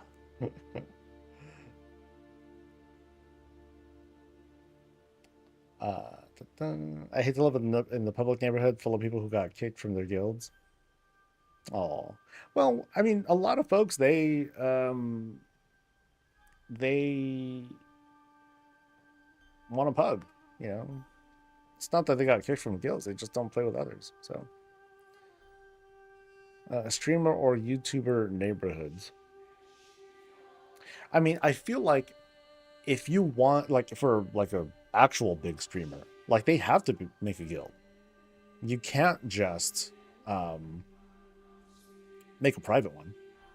Yeah. So now that I think about it, because of how different private and public, I'm sorry, the difference between charter and guild neighborhoods is like that different, where you really want to just make a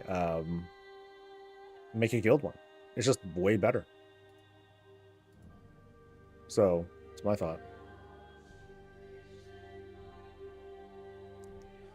I just feel like a guild traveler's log would play better than starting the new feature right off the bat with a chore list.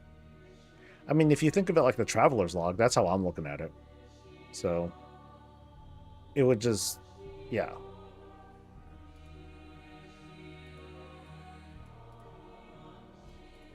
Because ultimately, I think it's like kind of, well, let me look at this again. So.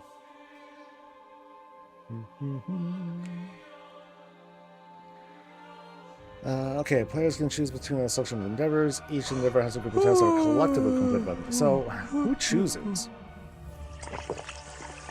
How are the choices made here? I don't even have the thing open, man. I think I owe you guys 2 roulettes. Okay, so it sounds like the leader does choose it. So,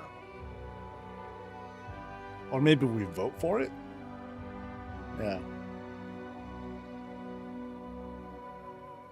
And wow, okay.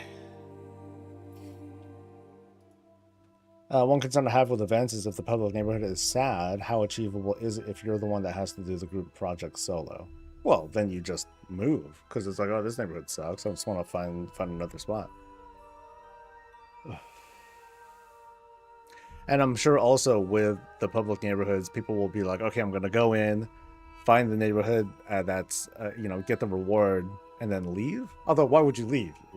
If it's active, you would want to stick around, right? Because, hey, this neighborhood is actually like doing stuff, getting shit done.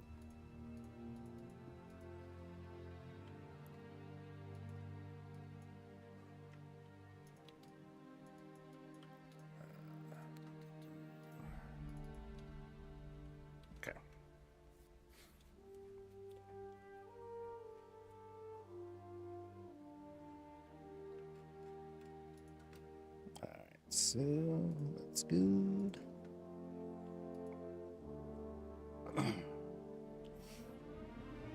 It also said over reduce the requirement of the.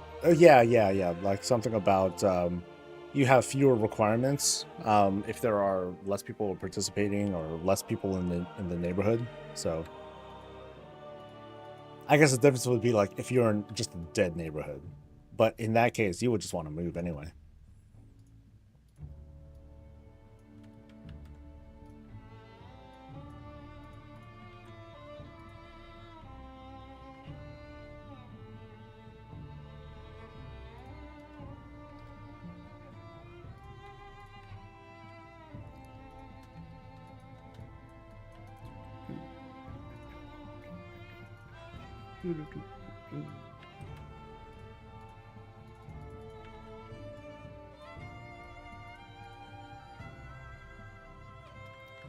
All right, good to go.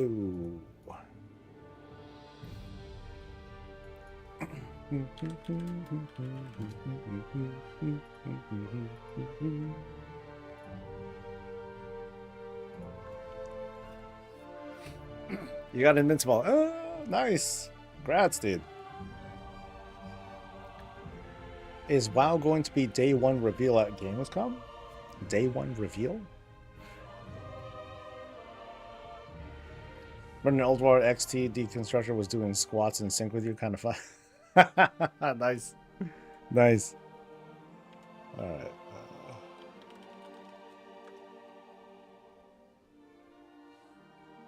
Jaina Mount done. Ooh, grats. Grats.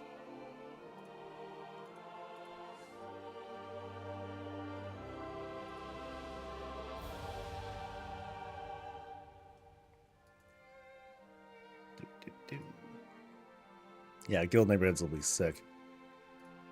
All right. Let's do the Horde one, since that's like the new looking one. Let's go for this one. Oh, that's small. Oh, I don't like that. Okay, no, those are small too. This is like the only big one.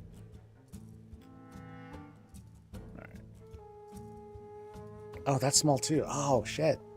No. Okay, so I'll try both.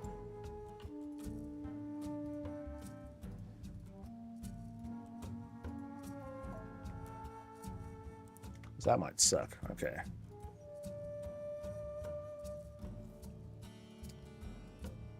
Do. All right.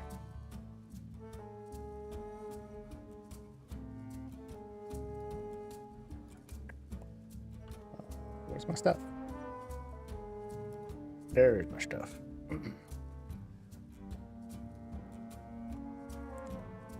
Loving the update. No, I'm pleased. I am pleased. Like once we're boots on the ground, then when we feel the friction, then that's going to I'll change my tune as appropriate. All right, so let's try this one first.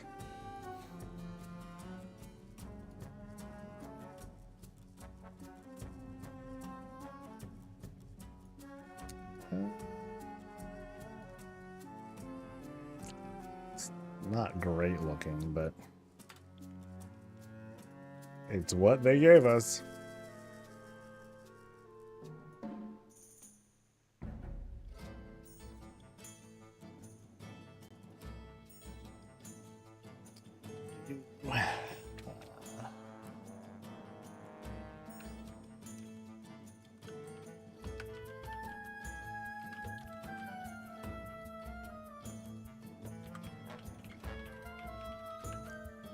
Neighborhood details revealed. Okay.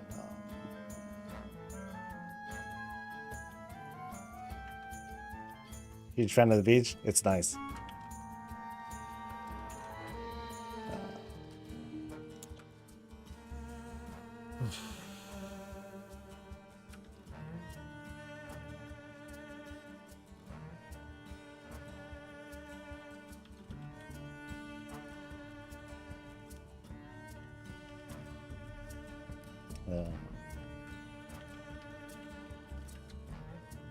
And more. You gotta have the and more in there.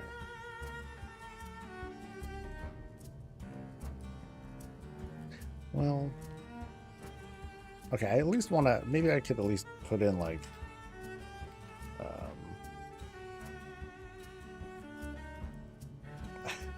I gotta resize this, dude. Jesus. Or I gotta warp this somehow. Actually, if I just do this. No, it's the original is stretched too. I mean that does look stretched, doesn't it? I'm not losing my mind.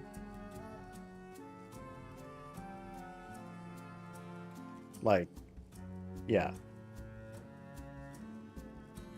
Neighborhood Covenant 2.0? What? Covenant? Yeah, I'm bad at bait, so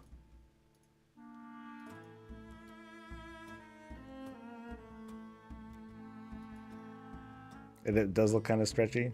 Okay. Yeah, because that's what I was thinking too. I was like, hold on. Yeah, so like that looks better.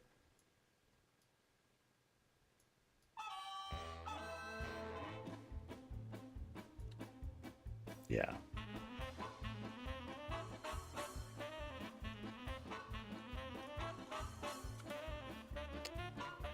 So what if I did that? But also, oh, this is gonna look janky, but let me see what happens when I do it.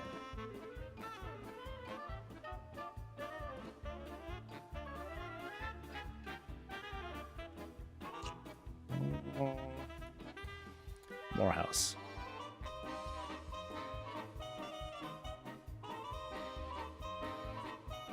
I don't like that big ass number there though. So maybe I'll just take that out.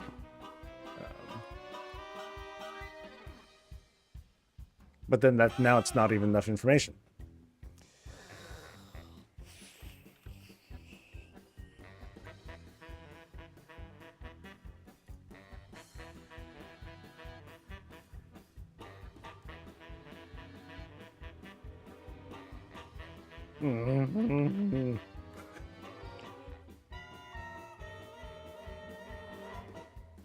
Put the logo over it. Ah, shit. I don't know if I have a midnight logo on me.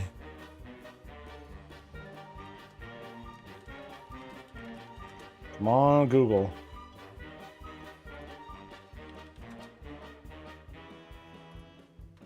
Oh, got it. Thank you, wiki sites.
I feel like I'm not showing enough stuff, though.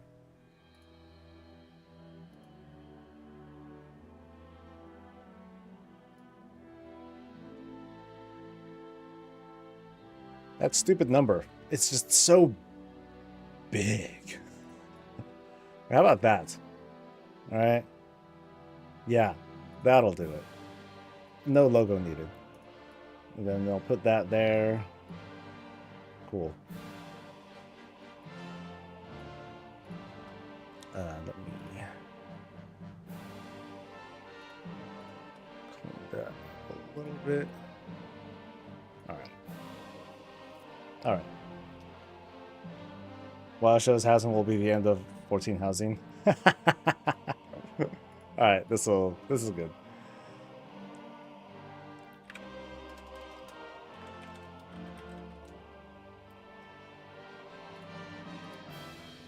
All right, so this thing should be done cooking.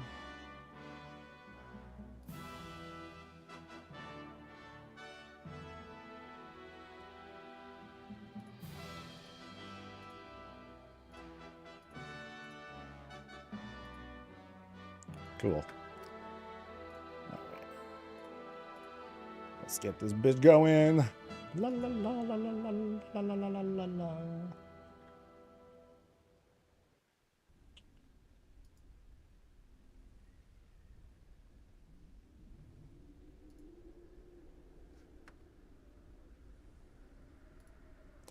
Man, why is YouTube showing me like fucking Superman spoilers already? Sheesh, man. I don't really know what it means, but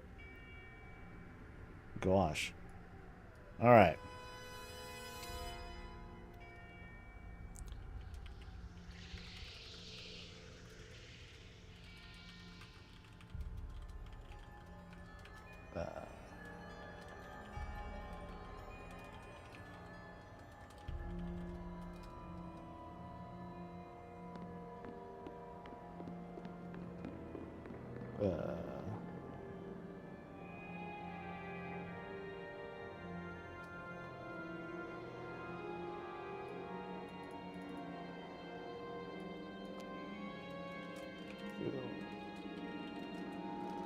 Shatter.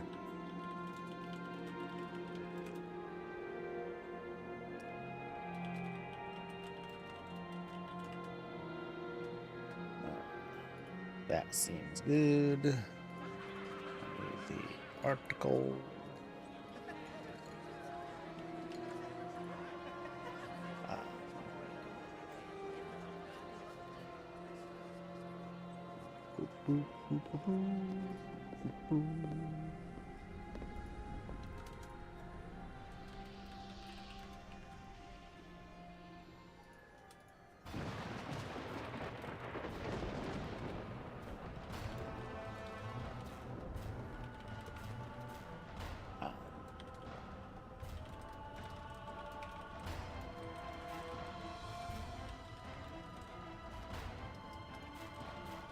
Including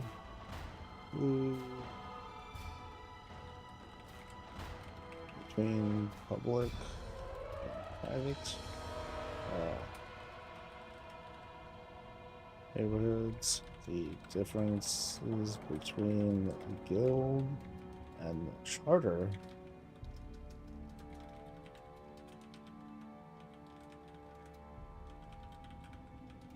And nowhere. Exclamation points. And thumbnail and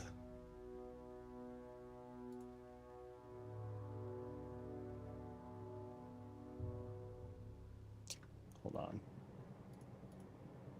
It feels like an empty space too. So we're missing something very important.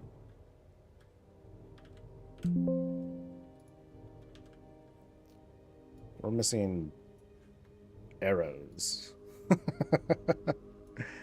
Gotta have a couple of these, man. Gotta have a couple of these.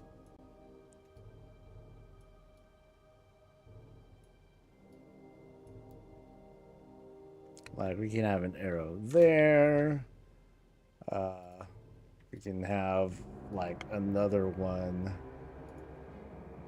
Like, here. Come on. Move. There we go. Like there. They don't have any context? No, but then I can point to it now. That's the thing. Or, I guess what I could do too.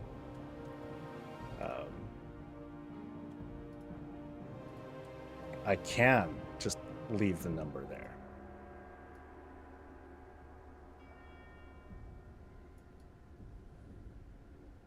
Right?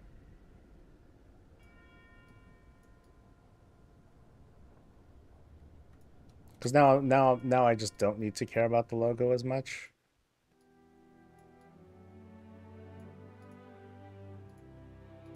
But like, these arrows got to be bigger now.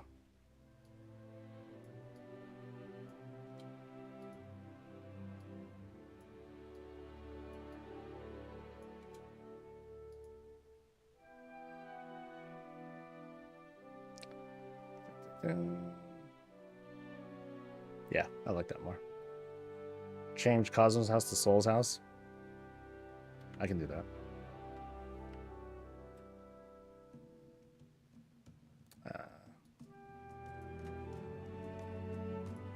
I have time.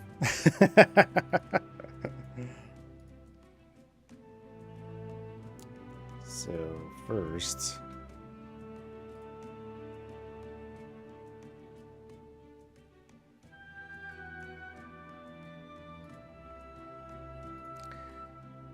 whatever AI, just cover this shit up.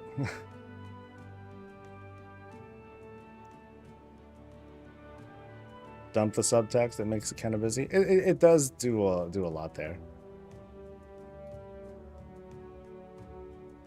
Oh, that didn't even do a great job of covering it up. Actually, wait. Now, if I just do a what's it called? Not generative fill. It's a content aware fill. So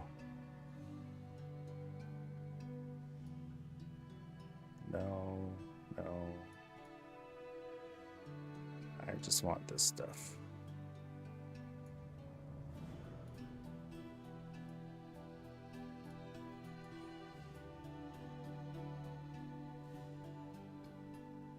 Oh, actually, no. I think that works fine.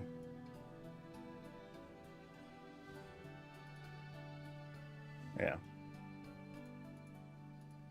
So I guess I could just leave it out, you know? Yeah, I could just leave it out. Because you're right. That is kind of busy. Cool. Good idea, chat. Good idea.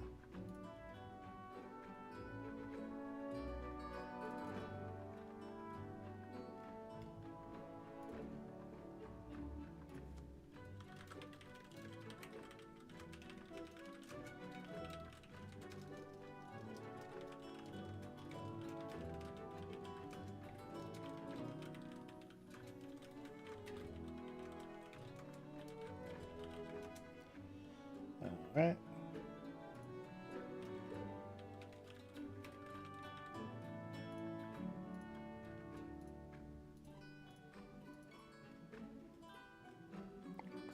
You got Gmod? Nice. Congrats, dude. You should endeavor to leave it out. Ha, ha, ha, ha, ha, ha, ha.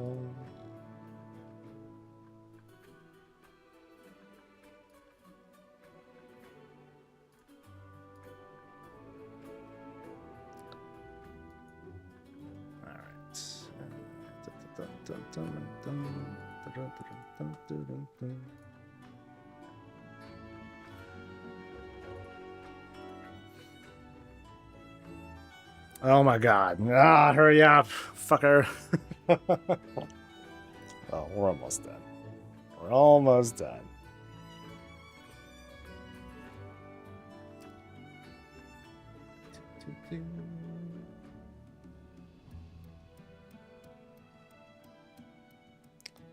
You got tickets for Friday nights. Oh, nice. Oh, yeah. D and I, we're gonna watch it. Saturday morning is our usual thing.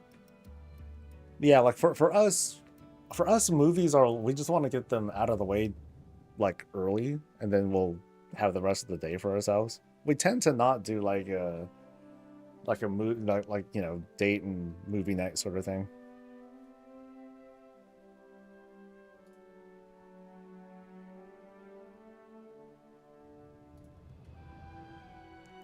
Actually, I should change this.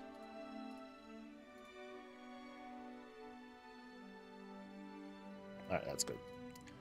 Cool.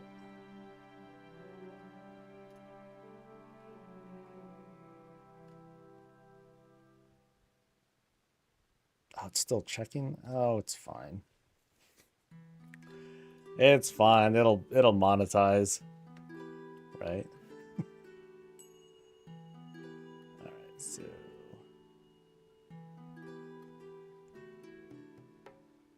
let me blast this on socials real quick.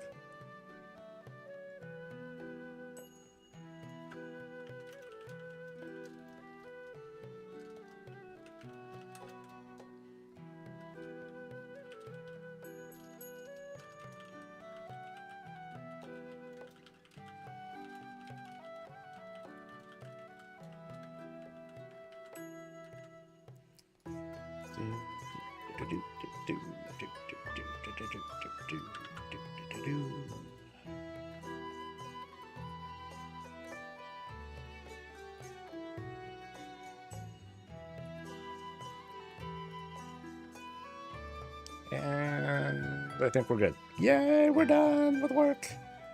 La, la, la, la, la, la, la. All right.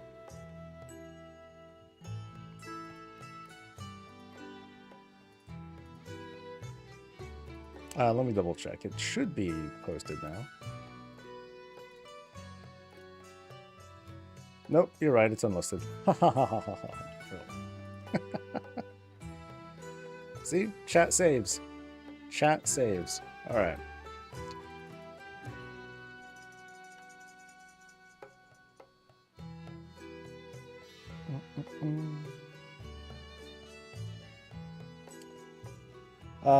Went and saw Rebirth. A lot of curl hit. No spoilers. I don't even want even that. So even something like that leaves impressions. No spoilers.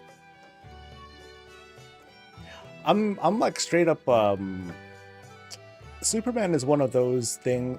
Are you like here it is, chat. Like, are you guys suckers for something? Like, whenever you see something, it's like, oh, okay, I will buy this, hands down. Don't even think about it. I have a couple of those. Like, when it comes to movies, I will always watch a Superman movie. I will always watch a Terminator movie, no matter how bad it is or whatever, like, previews or reviews might leak their way to me. I'll always play a WoW expansion. I guess that's like kind of a thing too. I will always play a Dynasty Warriors game whenever they come out. I've shaken off Final Fantasy though. You know, that's disappointed me a number of times now, like way too hard, and so that's kind of a lot. Grass on Flame Talent, yeah. When I hear in Endeavor, I hear My Hero Academia reference. Well, the way that when I hear the My Hero Academia reference, I hear Endeavor.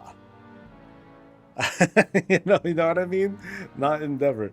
Anyway, Borderlands games. Oh, that's I think I'm a sucker for that one too. I don't know if I'm gonna buy like the new one though, because like gaming's just more expensive these days.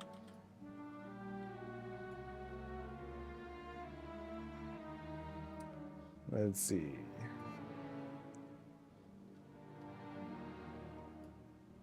Boom, boom, boom. But yeah, Superman is also like I'm a sucker for. Gotta watch it.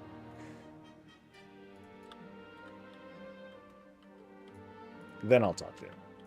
Actually, no, I tend to not talk shit. Like I said, whether it's WoW stuff or like games, movies, whatever. Unless it's got to be exceptionally bad for me to have a lot of comments for any particular thing.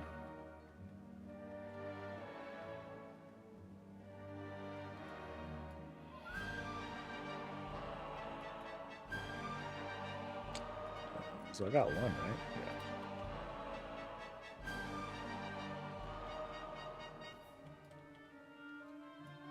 Even the Vita version? Yeah. Because well, okay, I think so. I think so. Wait. Mythic? Okay. Wait, so why does it make me do this again? Aren't I saved? How weird. Well, I guess I'll do it again. Did I watch the animated series at all? Some of it, not too many, not too much though.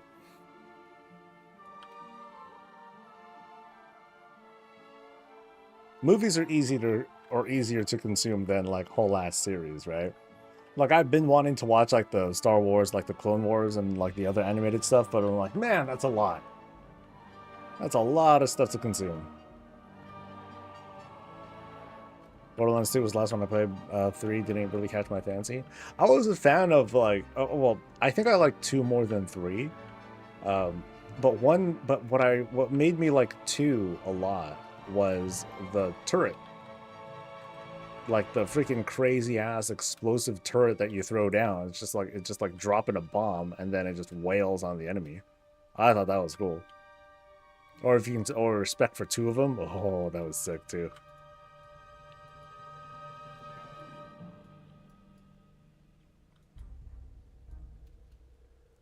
Third one I did like though. I forget which one I played most though, but I didn't put nearly as much time into it as the other ones. Meeting stream right on, dude. The random system was amazing, yet people trashed it and disappeared. Oh, I don't remember it at all. Lots of versions. Like I remember one of my more favorite Dynasty Warriors ones was it gave you very highly customizable bodyguards. And I think you had multiples too. So I don't remember which ones those were. It might have been multiple Dynasty Warriors games where you had that, but there's lots of customization.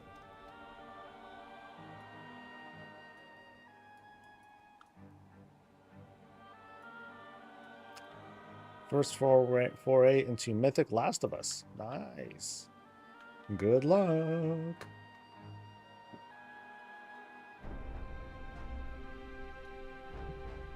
Ah, what a good day today. I felt like I had a nice meal. A nice, delicious helping of player fucking housing. Yeah, buddy.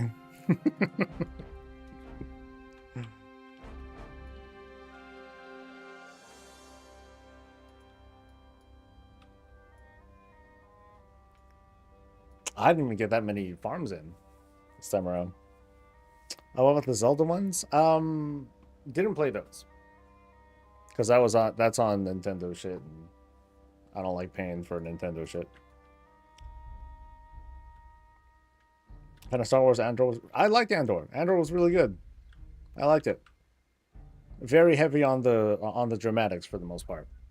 And then like just like most other people, like right after finishing that last episode, I was like, babe, let's watch the movie like right now. They're like, yeah, let's do it. So we watched the movie right after. It helped to fill in that last bit of space.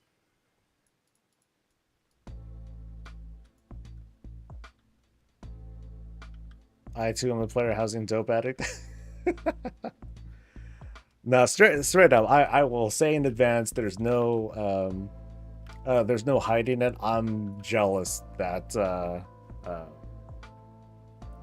I won't be able to make it to Gamescom and be there for like interviews and stuff like that. I don't know if they're gonna do like play testing and whatnot. I don't know how they. I don't think play testing would be like would feel very effective on that front. But you know, like streamers, they're more than likely. I think no, they didn't say anything about whether or not they're doing it. But I'm gonna take a guess. If they're gonna have like streamer booths, they're gonna have those folks probably check out housing. I'm like, oh, I hate you guys. Undeserving. I'm just kidding. Of course, on the flip side, I'll be here just pumping out reacts and all that stuff. Wasn't cool enough to get an invite? Probably not. Probably not.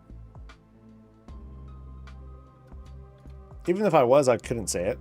Or even if I was invited, I can't talk about it. But yeah, I'll just tell you I haven't been invited. How about that? But I had Boston, so I can't take that away, man. Boston was dope. Okay, is there an easy... Oh, poison. I forget if I can cleanse poison off of myself. Oh, well. Just don't stand in stuff. That's another good plan. One feedback about the video music in the background is really scuffed and seems like it's coming from headphones in some parts. Right, because yeah, no, that's fine. That was my bad, because I edited the full layer that included the music, so some of the music's in there. So, whoops.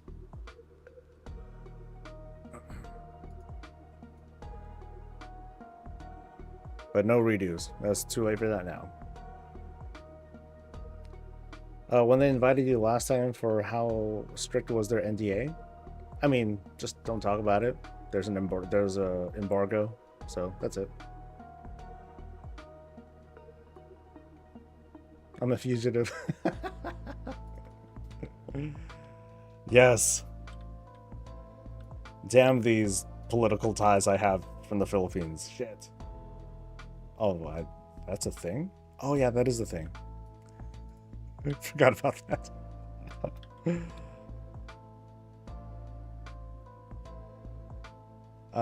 Love new stuff. I'm sharing with my friend who does 14 housing, and she's super interested now. Now, one thing we didn't see is outdoor decor, but at least the way that the article had worded it, you know, they didn't want people's decor to interfere with other people's. So I think to a certain extent, to a certain budget, we'll be able to see people's decor.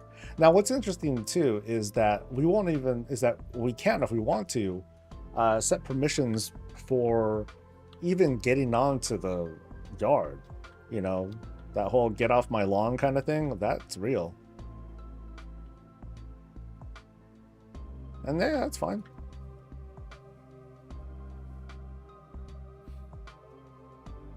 Imagine the creepers, right? Imagine the creepers who are like,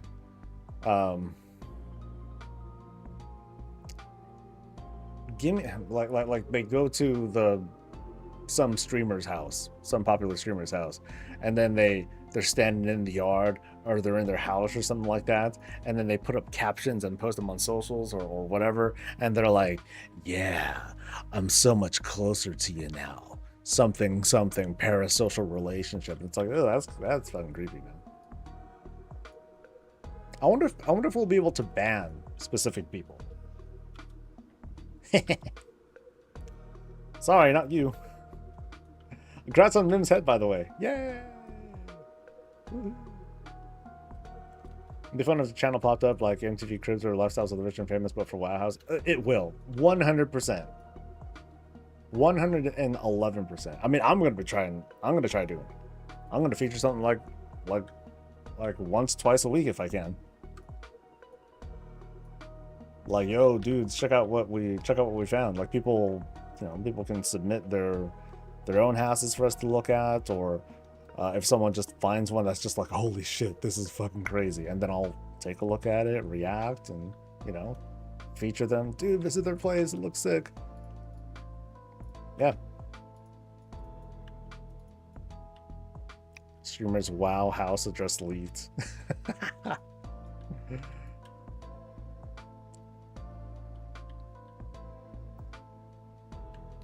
Wow, paparazzi. Yeah, I mean, well, people are just creepy, dude.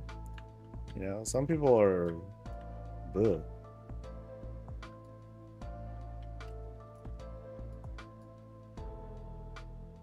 Okay, can I just go under a roof or something? I forgot which of the... I think it's those Hulk dudes that do the thing that knocks you up, right?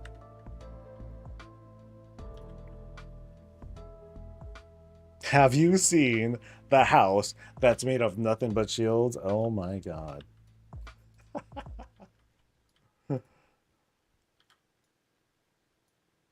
That dude's fucking crazy. Goes along with the question I had earlier, will we be able to get individual bad actors? Yeah, I wonder if we can, like I said, or like we were talking about, can we ban like an individual person?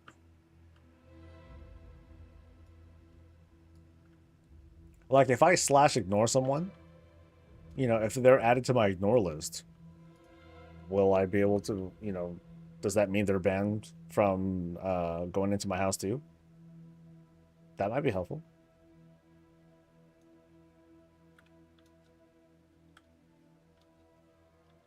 And this is where the magic happens. Oh, it'll be funny because I'll have people, um, you know, like like give me a tour of the place or something like that, and then they'll take me around and they'll be like, yeah, this is where I do all my fornicating. I'm like, I'm not gonna step inside. Sorry, no, gross, ew.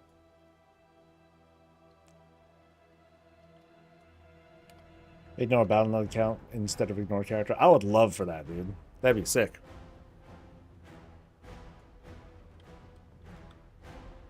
I forgot why they don't do that. I believe there was a reason.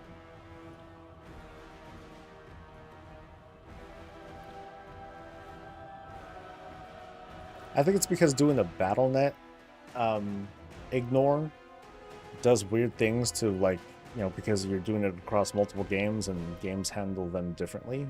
I don't know. It should be that one, you can't be public or a private house with those on your ban list.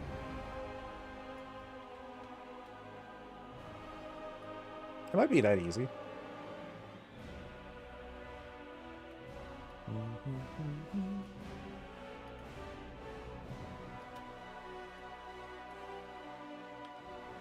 You can check real name shit?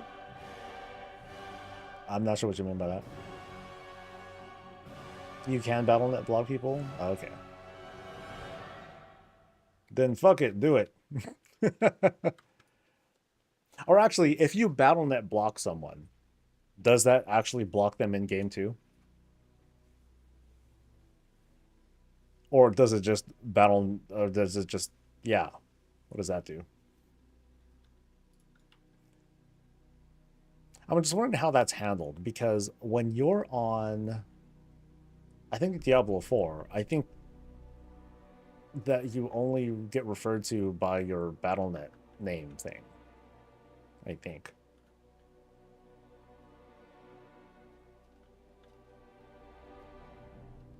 So if I ignore someone on BattleNet, then if I try to talk to someone or whisper someone in WoW, it's going to do like, hey, that person's ignoring you. They're like automatically on a block list or something. Blocking people in the game. BattleNet blocking people can be reverse engineered is lasting you forgetting the person's real first name. Oh, that sucks. Oop. Well, thankfully, I feel like I'm like cut off from any of that stuff anyway. So I'm small enough that people don't really creep on me. Hell yeah. Anyway.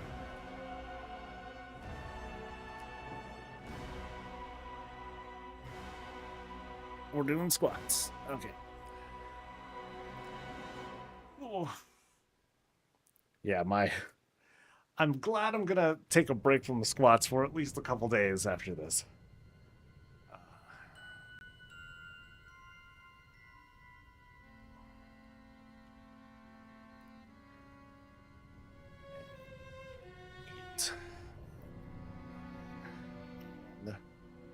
Boop. All right. Let's get out of here.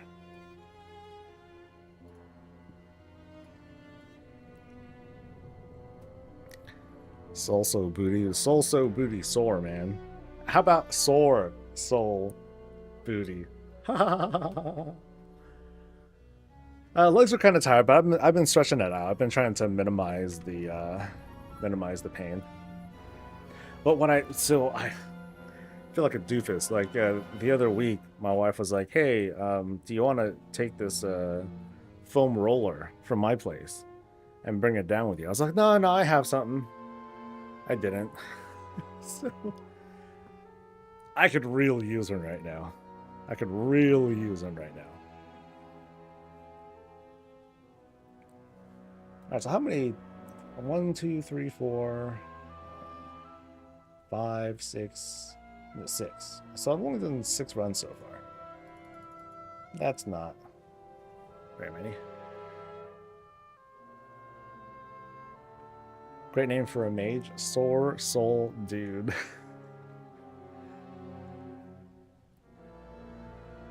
Alright. Let me do the thing. Make sure it posted. It posted. Sweet. Okay. I owe us 2 roulettes. Cool. We're doing it now. As soon as I walk out of here, actually.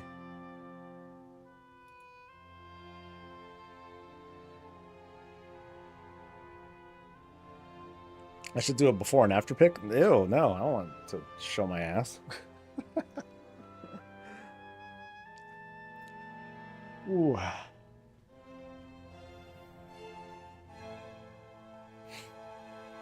At one point, I haven't tested this in a long time now. At one point, I was able to squat, I think, like 3 something? 3 something, 4 something? I forget. But that's like max. That's me like, you know, I could do 1. You know, I could do it.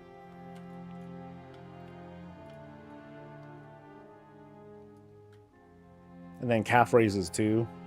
I was doing some pretty crazy calf raises.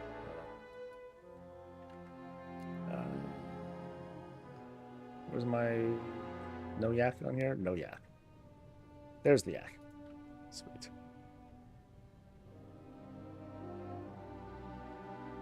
For the wife? Nah, she don't care. If anything, she'll get mad. She'll be like, I want to lose weight too. Fuck. You know, because she's always busy with work and everything. Anyway. Alright. I haven't transmogged this dude in forever. So what do we get? Looks the same. Same face. But he's rocking the best gun, dude. This is still my favorite gun in the game. The Wolf Slayer sniper rifle. It's like made out of blocks. It looks like it's made out of Legos these days, but oh, it looks sick, dude. Alright.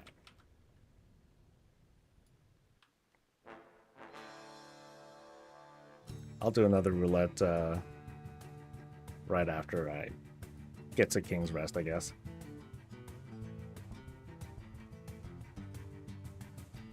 Wise duties to annoy your husband with butt smacks. I could use this. I could use a smack, actually. Ooh. Yeah, it's sore.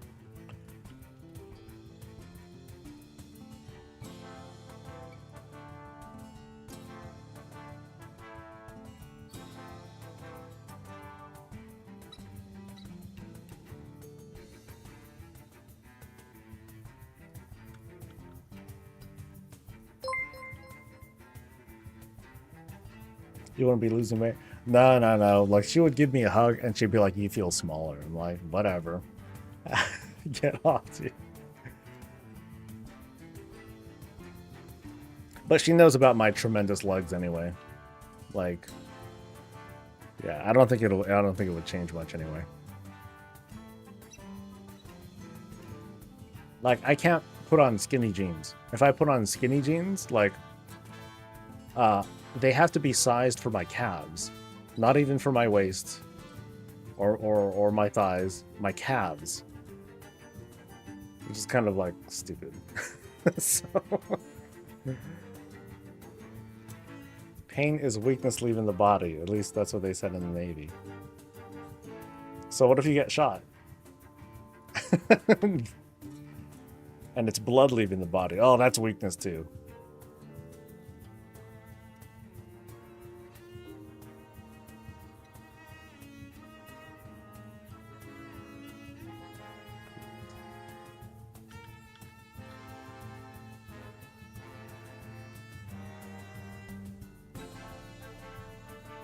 You know what? There's actually one thing I want to check real quick.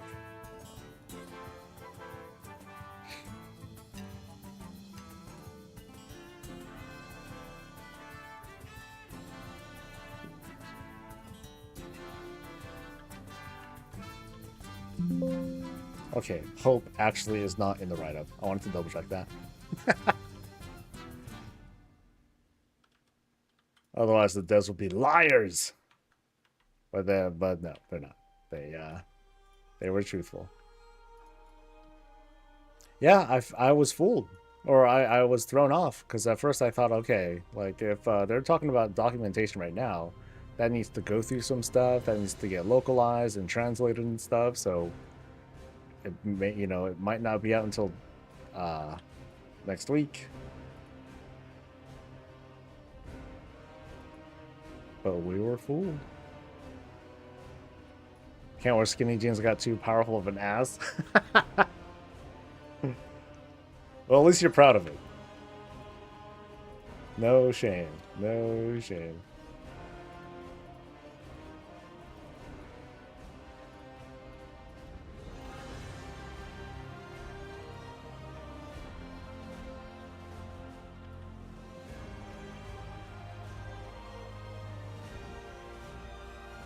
What? Y'all aren't gonna fight? What? Sheesh. Stay in combat. Yeah. I just need multi-shot. Actually, no, I need more than that. I need basically two.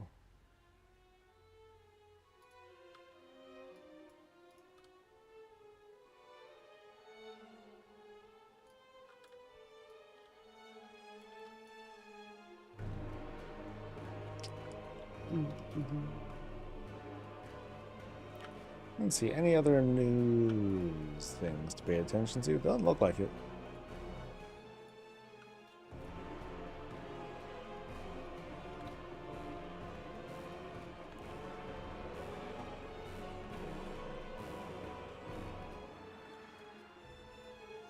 Now, do I have enough material this week for a weekly?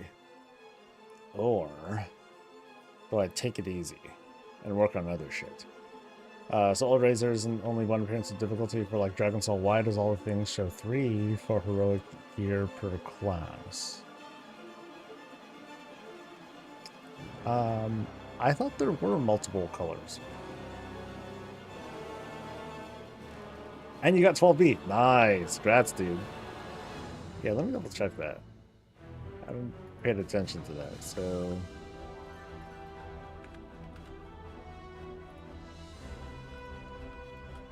So if I go for a Dragon Soul thing, that's Dragon Flight, that's Legion. Oh boy, that's Siege, Dragon Soul. And I can't change stuff.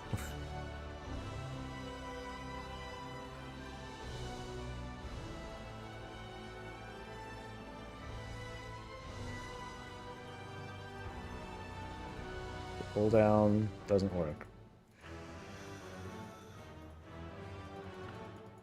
Add-ons. Okay, Feign Death. Maybe that's it. Never mind. Yeah, there's only one difficulty. I could have sworn there were more.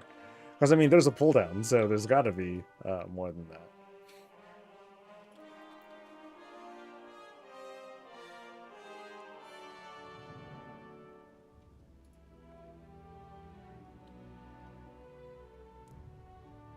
I think there was also another recolor for it.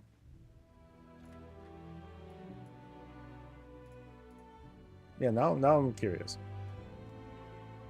Now I'm curious.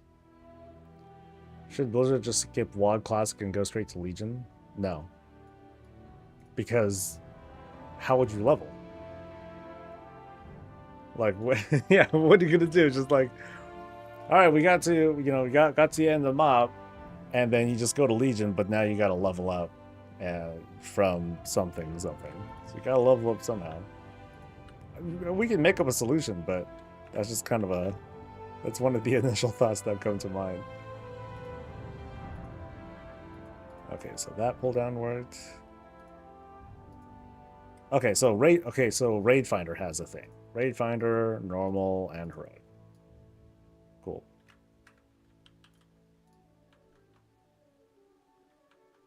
I think it was Warlords where they had like just a generic color, right?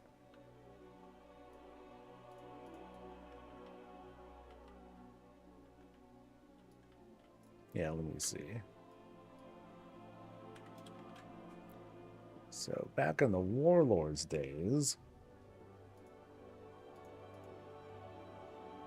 Oh, you don't even see Raid Finder. It's just not worthy. Or is it this? Ranker Bite?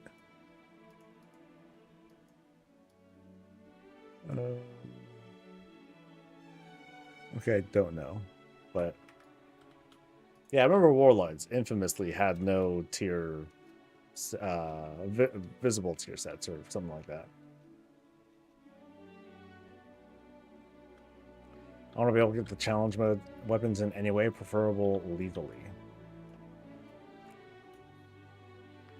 Oh, you're talking about the mop and WAD stuff? Yeah. I believe you could do it. These days, players are much more sophisticated than before, so if they don't change challenge modes at all, well, what are they doing for challenge modes in Mists, by the way? Are those staying intact? Because I imagine those will be, you know, if left the way that they were, they sound like they won't be that difficult.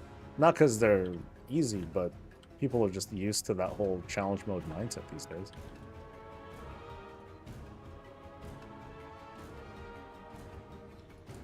Current asked me to do classic mod, but without the challenge mode appearance transferring over, there's no point in me doing classic mod. Yeah, like that'd be my thing.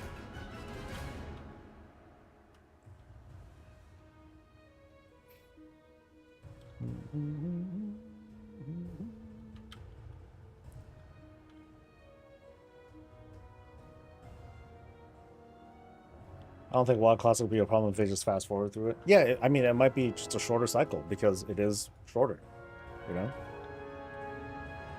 I mean, think of how MOP was. MOP actually won't be very long because we're not going to deal with a year-long Siege of Orgrimmar, you know?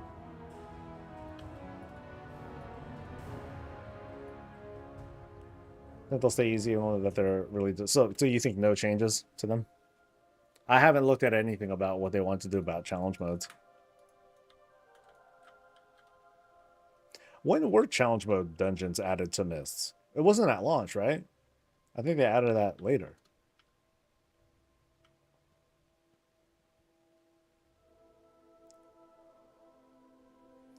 I feel like it'd be an easy win. Let challenge mode unlock some classic show and I think that would be super controversial, dude. Super controversial if they allowed something like that, because then people would feel like you're gonna get transmog hunters and stuff. Feel like they have to play classic just for the transmog unlocks, and that'll be super infuriating for that crowd. Oop.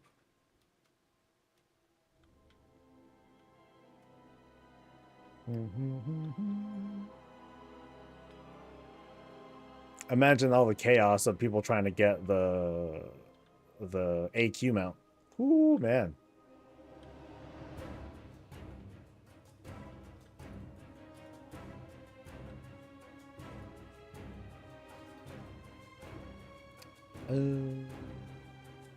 Doesn't look like I got it. All right. Oh, I'll do a roulette for this other guy since I forgot it yet.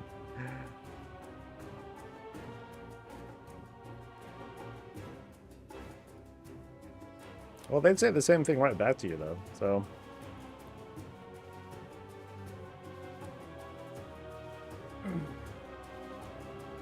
Oh, the mount. That's right. I did take that away.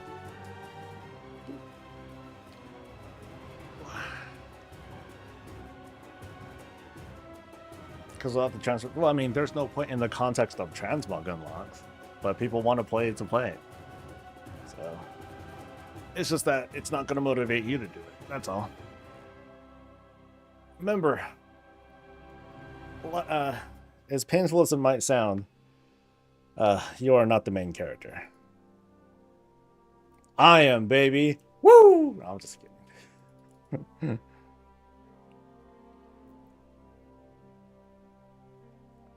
Oh, man.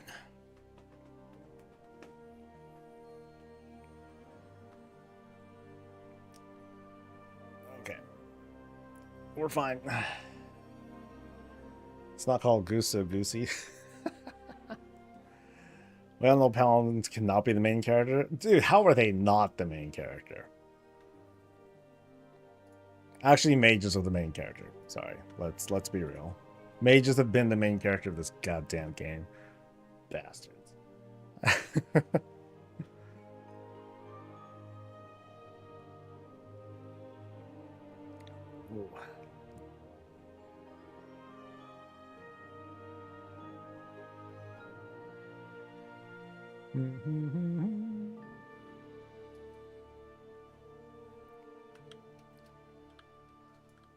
Jaina's the main character. Yeah, you can. I think one can make a decent argument for that. She had a lot of story.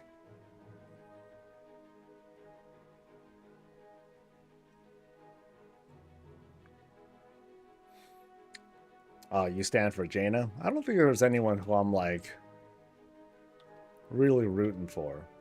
Not rooting for, but just like, ooh, haul up.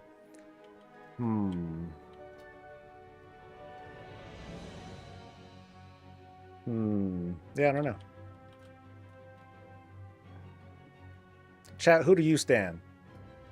Who would you be like, yeah, that's my girl, that's my boy?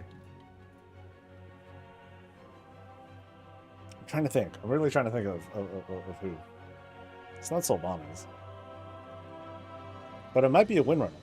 You know what? I was saying at the start, of the War Within reveal, when I saw the new Ilaria concept art, I'm like, ooh, that's my girl. You know, between her and Xal'atath, I'm like, nah, whatever. I'm good. Probably overrated. And in hindsight, yeah, definitely overrated. You see Ilaria and Xal'atath who souls down. Yeah. No, not Xal'atath. I'm cool with Xal'atath. You know, how about this? Let's be greedy. All 3 Windrunner sisters at the same time. Because I don't want to buy like 3 dinners for myself and them. We'll all have a big family style thing. That's, yeah, it'd be too much otherwise. The stories about Thrall? I mean, definitely during the RTS. For sure.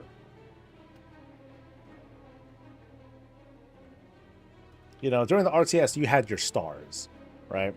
And that carried through to WoW for a while now. At least in the case of Thrall, there was a time gap, sort of. You know, we had that time where he stepped away, and then Garrosh like kind of took over. We did have that, but that's all it was too. King Thrust Raptor drop. Nice! Congrats, dude. You like Talangia? Talangia's cool. I wish we could. I wish, like other races, we could see her more. Like, I want to see all the allied races, like, represent a bit more of themselves.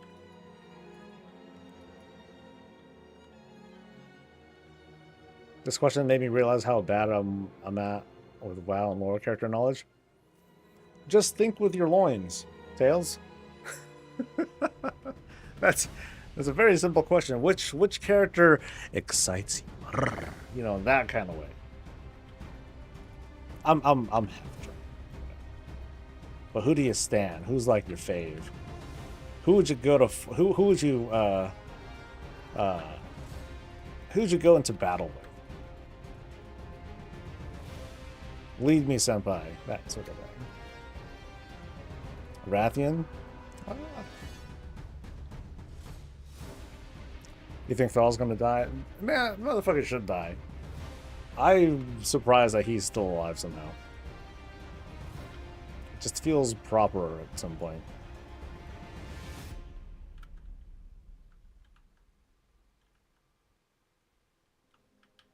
Is there an easy way to dot like hella dudes aside from Seed of Corruption?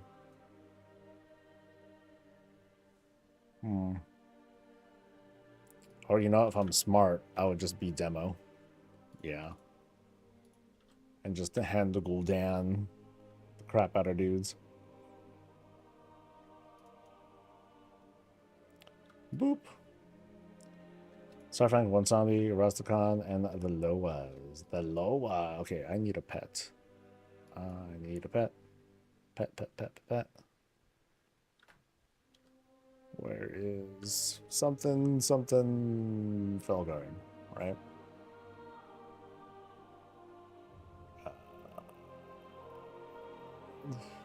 There we go.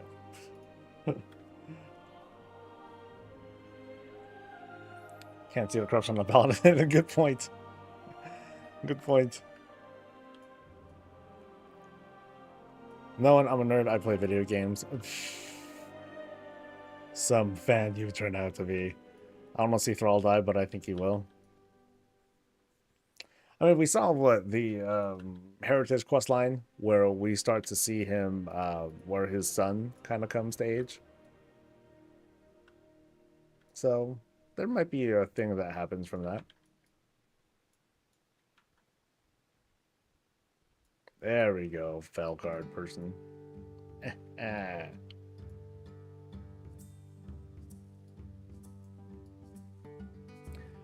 I do think some characters should like just retire. You know, like hopefully, you know, we saw Greymane retire. I guess it's easy for the human faction leaders to retire because they're human. You know, we can kind of tell. Hey, of course they're going to eventually like grow old and stuff. But what about the long-lived races? What about Night Elves and whatnot? Tyrande and Malfurion were like, okay, after being separated for this long, we're gonna just hang back and knock boots for a while. And you guys are going underground anyway, so you're not going to see us at all. But like, we got our tree, we got ours. Y'all can just deal with your own problems for a while. Technically, Thrall only had one campaign because Horde got sidelined in the Frozen Throne. Oh, that's a good point. That's a good point.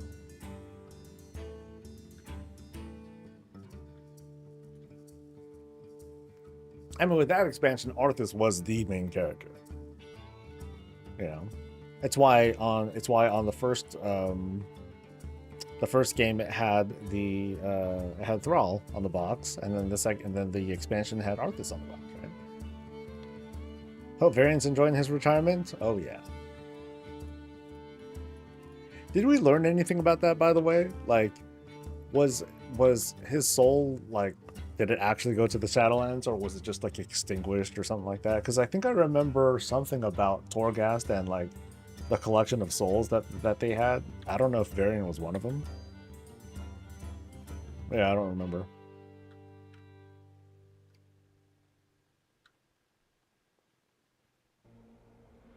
I do still want Nathanos and Sylvanas to reunite sometime, though.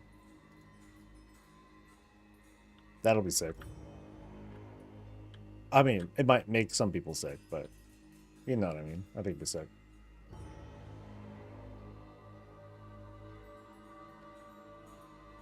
He died before August, so maybe not. Oh, that's a good point. But I'm just wondering, like, if he got blowed up by Fel stuff, like, did that destroy his soul too? You know? Because as far as they're concerned, you know, anima, souls, all that stuff, it's just fuel anyway.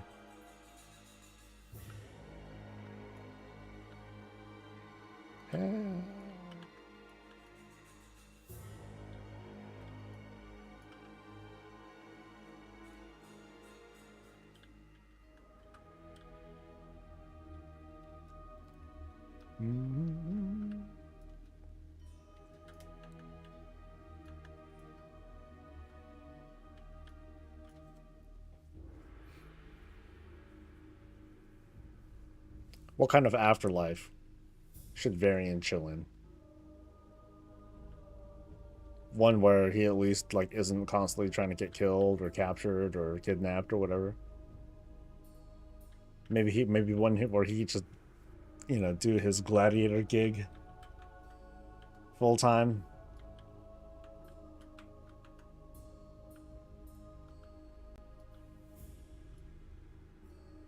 the sex-filled or the sexy afterlife. Yeah. One long sexy beach episode. Forever. Oh, mojito sounds good right now, though. You know, I'm just thirsty. There you go.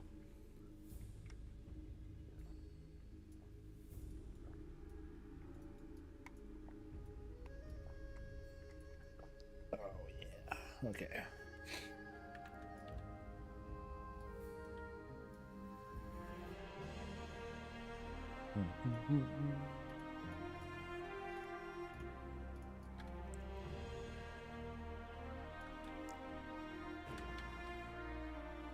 Or give me a margarita.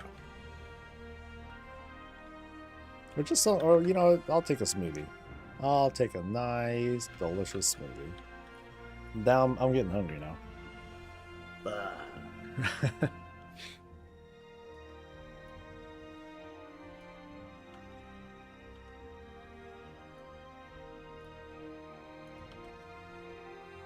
Okay, I should have just stayed freaking affliction. I feel better doing the quick casting.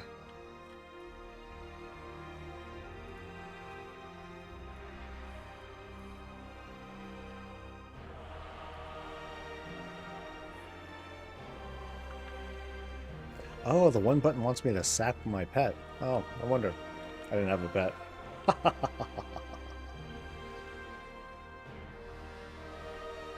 Holy shit, yeah, the neighborhood stuff is good, man. It's good. I feel like it's too good for, you know, between for private neighborhoods, between guilds and just regular or charter neighborhoods. Guilds have such a huge advantage. They have a huge advantage over over the charter stuff. But oh well. Got mine, so I guess I'm not going to worry about I'm not going to worry about the other ones. I'm not even talking about, hey, guilds need support and all that. I'm just seeing it as like such a huge advantage. I mean, it's 50 slots versus potentially 1,000. That's a world of a difference.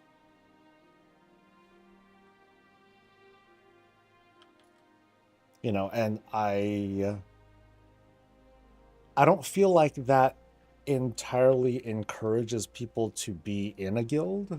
It just really wants you to have at least one person in that guild, so that way you can have the house in that neighborhood. But that's all you get. My whole argument for guilds is that we need a reason to actually want to be, not just be in one, but to do things with your guild. Because that's something that Cataclysm failed to do.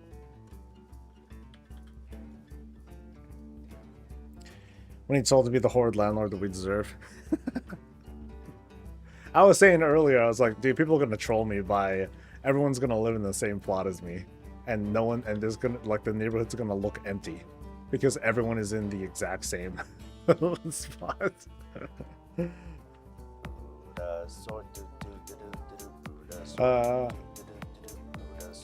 Let's see, that is Arudinel. Thank you so much, dude. Appreciate it.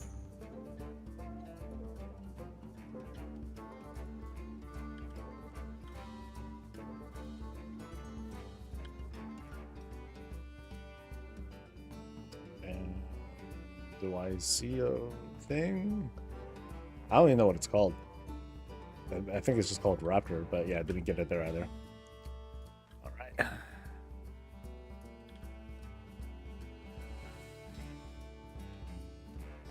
Just noticed when that pops up. Well, that'll do it. Ugh.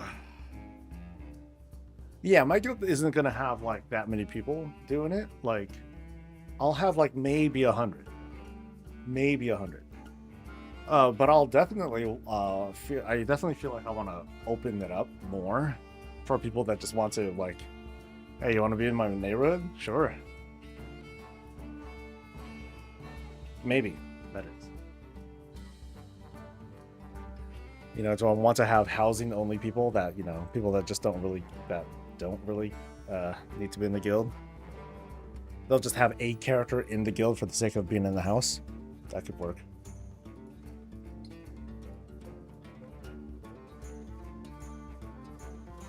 Yeah, so I guess the weekly will be mostly extended reactions to the neighborhood stuff.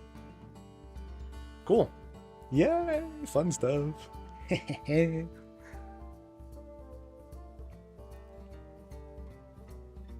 Think the endeavors will help with that. I think that'll help, but I mean, it's all cosmetic stuff, so some people aren't going to care, and that's fine if they don't care. I don't want people to feel like they have to have a house in the guild. If they want to have a house in like a neighborhood with like their friends or something like that, yeah, that's cool too.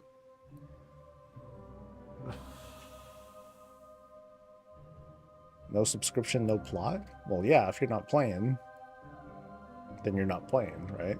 But I mean, they're not going to take your house away. Unless I make that rule.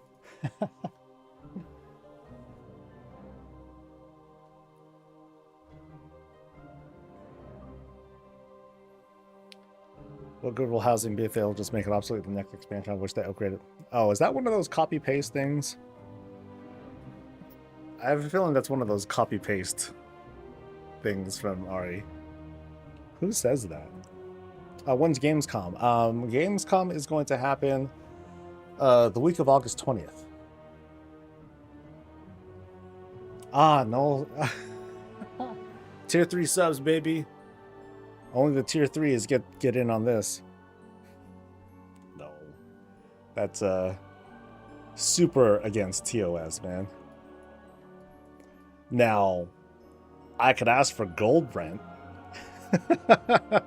I could do that if I really wanted to. Zarla, there you go. I didn't copy paste that. Well, okay then. All right, let me just correct you though. They are not going to make it quote obsolete in the next expansion because they straight up said it. Yeah. And as for what good it'll be, like there's no player power, so for some people it's not going to be relevant at all. So the question of whether it's obsolete or not, that's relative. And I just made a portal, didn't I? Yeah.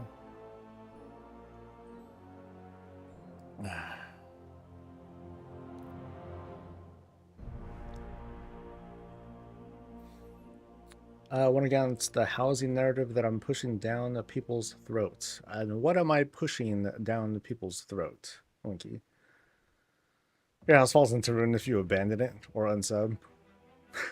According to my checklist, you have not been an active player for 3 days. Your house is gone. Grats untold B.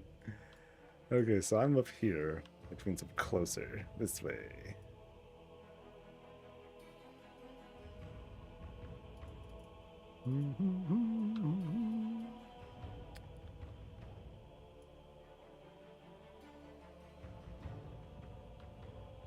And I'm not pushing things down people's throats. I'm just reminding people how I'm right. Very clear distinction to make there.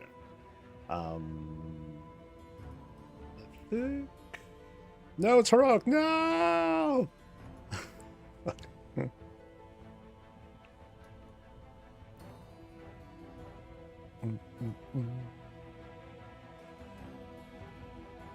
But I agree. What good will housing be if they make it obsolete in the next expansion? They're just not doing that. So, yeah. That's just like saying, oh, we're going to stop transmog. Let's just not do more appearances. You know? It's just the item level that you put into your gear, and then we have this newfangled system that lets you change the appearances. But yeah, no new art. No big deal. That'll fix it.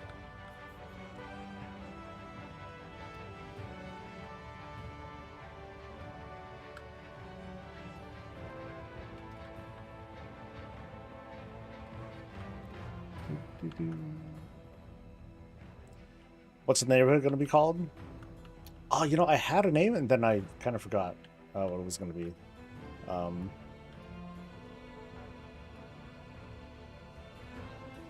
Yeah, I'll think of something stupid.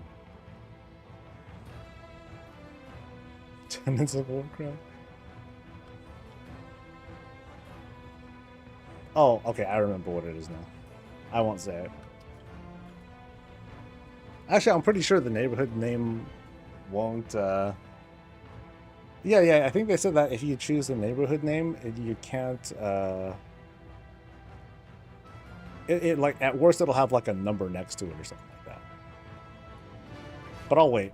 I'm still not going to say it. I'll just wait until, I just want mine to have, like, a 1 on it. Or something like that.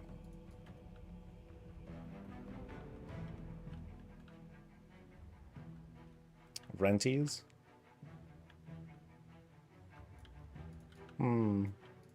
I could call it Taylor Swift Fan Club. Yo. So you look at Snap and Raid? No, I won't. Because I did think of it months ago. I was like, ooh, okay, got a name. And I just haven't been saying it. Okay, now I'm thinking about some Taylor Swift in it.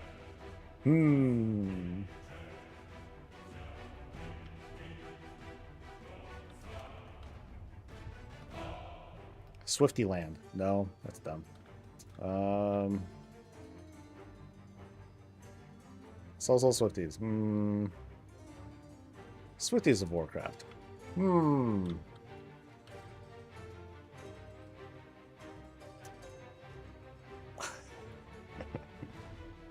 How many people would be like, I'm not gonna join. I'm not gonna join this because it has such a stupid name. Fuck Taylor Swift. I'd be like, you know what? Fuck you do, man.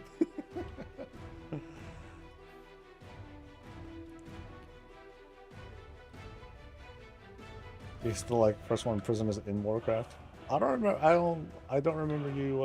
Okay, you did say it just earlier. Okay.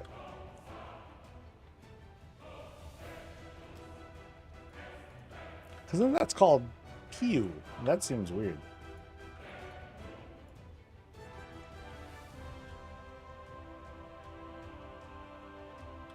There's a streamer named Swifty. He's kind of a, oh, you know, yeah, he would, that would, people would think of him. I don't want that. Not for any particular reason, but I don't want it to be mistook for something else. No, it would just say Taylor Swift then.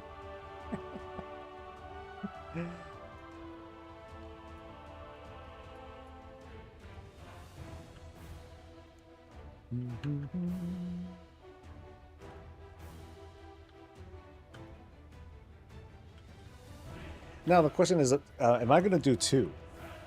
You know, am I going to do 2? Yeah. Now that we have the guild thing, I don't know if I want to do 2 neighborhoods. Because at first I was thinking, okay, I'll do 1 for the guild, and I'll do 1 that is like for the channel or something like that. But I feel like it'd be easier to just allow myself to recruit people into, you know, recruit people into the guild just for the sake of getting a housing spot. And then you can just have your house. That's it. It's not like you have to play or be part of the guild, but you just need to have like 1 character in there. And then you can, and then as far as the impression I have, you can be on whatever character you want. And you can probably edit your house, go to your house, do shit and all that.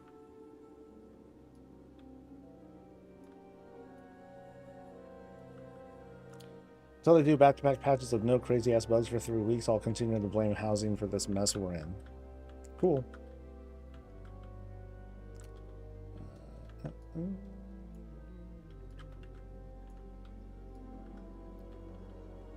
Soul Swifties of Warcraft.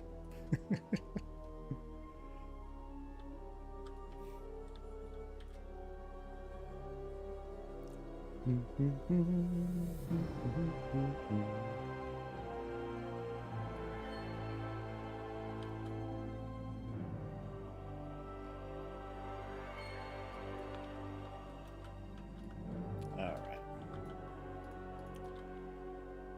So I think I only have time for... this might be... Well, I'll stay a little bit extra and do 1 more run. This is a pretty long run through. So maybe next week I will do the you know, skip to the third boss kind of thing. But then I'm scared it's gonna be too fast, you know.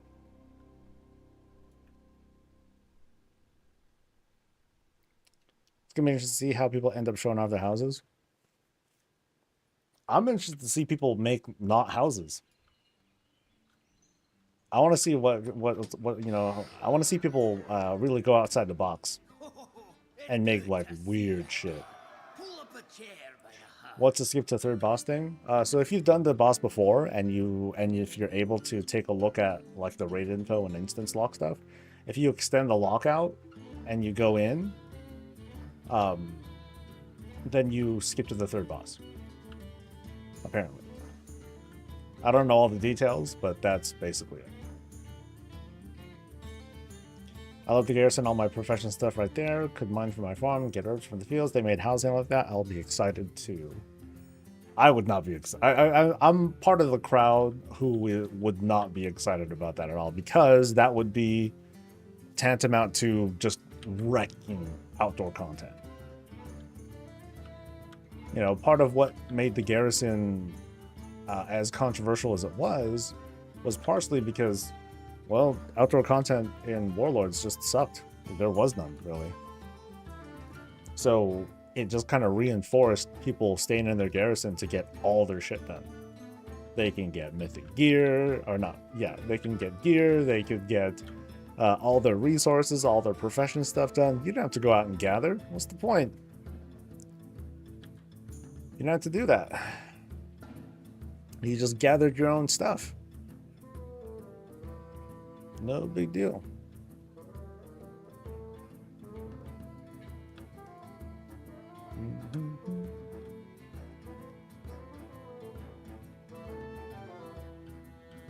Thought you opened Hearthstone accent. Ha ha ha ha.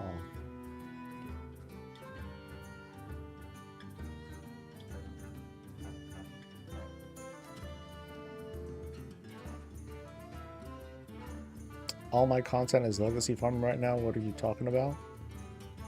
I don't know. I think stream delay, like your stream delay is intense, Linky, so I'm not sure what you're talking about.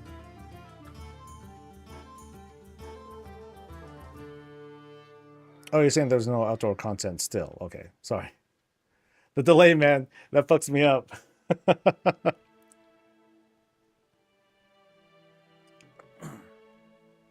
There's hella outdoor content. It's just that some of it's not relevant to you. The way Warlords was built, though, it was never strong. You were never really compelled to go out and do stuff. Maybe in like the first week or two. And then it was dead for like the rest of the expansion because you were just chilling in the garrison the whole time. All right, yeah, we'll do one more. I can stomach doing one more.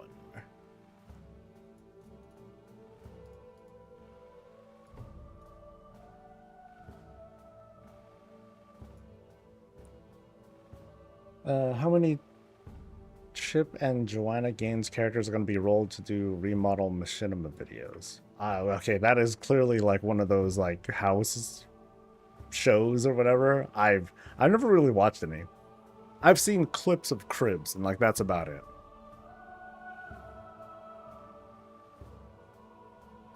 Urban and mining is not content. I'm talking about things like World Quest. I'm talking about quests that have us like go out. I'm talking about outdoor events, things like that. You didn't have any of that out there.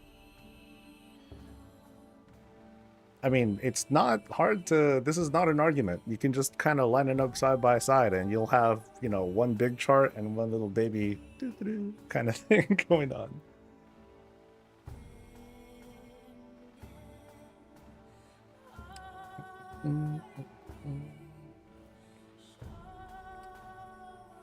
At least Legion had the one-time quests for professions. Wow, that game was weak. I'd say like Legion's strength with the Order Hall was the one that had you go out into at least do dungeons and stuff. That part helped. Where's the thing?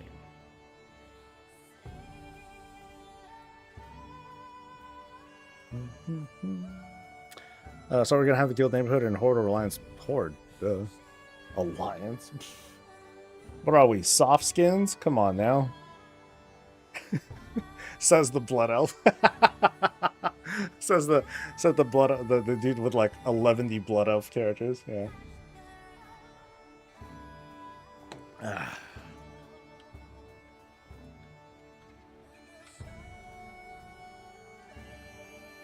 But yeah, it's gonna be over in the Horde side.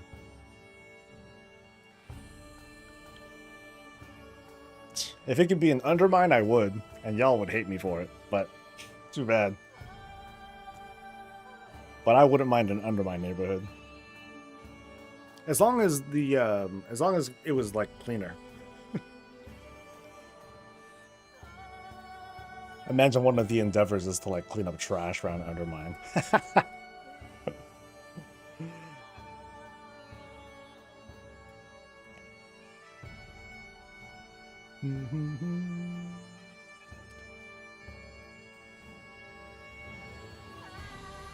You have actual questing for outdoor content again? Like what? Like dailies? Like Ogre Law dailies? Huh? You missed those? You want to do those again? You want to do the same 6 kind of quest outside in the Vale of Eternal Blossoms again? There's that too. Oh shit. Wrong button. Ah.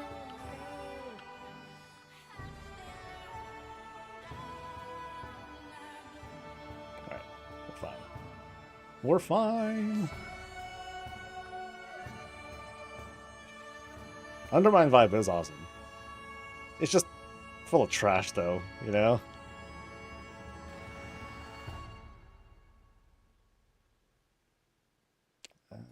Mythic. Let's go.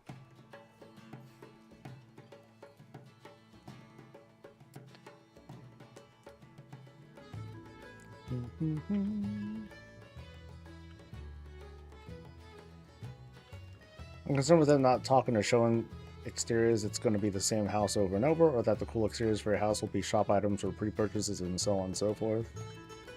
The images that we've been seeing is one house so far. The wording that I saw from there, it suggested. I'm trying to remember what they were talking about. They wanted some of the houses to be close together because if people want that, but they wanted other houses to be like far apart, and they wanted the lot sizes to be large enough so that way people aren't overlapping like trees or other doodads, which kind of tells me there is going to be like a decent level of customization similar to what's in the interior. So I ain't sweating over it. And you jump pretty far to like, oh yeah, outdoor stuff. It's gonna be all shop items and pre-purchase things. Yeah, I don't think we need to go there yet. It's I'm not saying it's not going to ever be a thing. We can definitely count on shop items being part of the housing experience, but no, I don't think we're gonna get like a rug pull. Like, oh yeah, the exterior is like this, but the interior, I'm sorry, the interior is like this, but the exterior, oh yeah, you gotta pay $10 a month if you want to be able to customize it. What I am waiting for though, what I'm mentally preparing myself for though, is for the housing limit to go way down. I think during the demo, the budget was set to like 10,000 different items or whatnot, or there's a budget of 10,000 units, and we weren't even getting close to filling that space out. I have a feeling that they might find some sort of technical limitation or find something that'll make it be like, okay, it's not going to be that high. Hopefully it'll still be decent, but somehow I doubt that we're going to have that 10,000 limit from what we saw. So I can doom speak too. I'm just trying to temper my expectations. So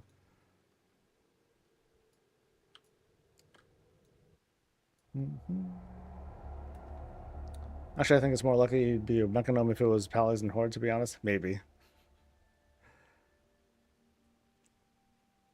Right now, the design is at the top of the hour lag and tag fest. I can't call that outdoor content. Well, then make some suggestions, I guess.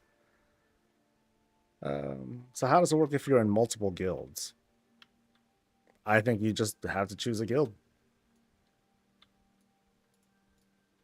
Yeah, that's my guess. It's like choosing a neighborhood, you know. So, if anything, it might mean that being part of a guild neighborhood isn't for you because you would be restricted because you would just be with the guild, and maybe you don't want to be.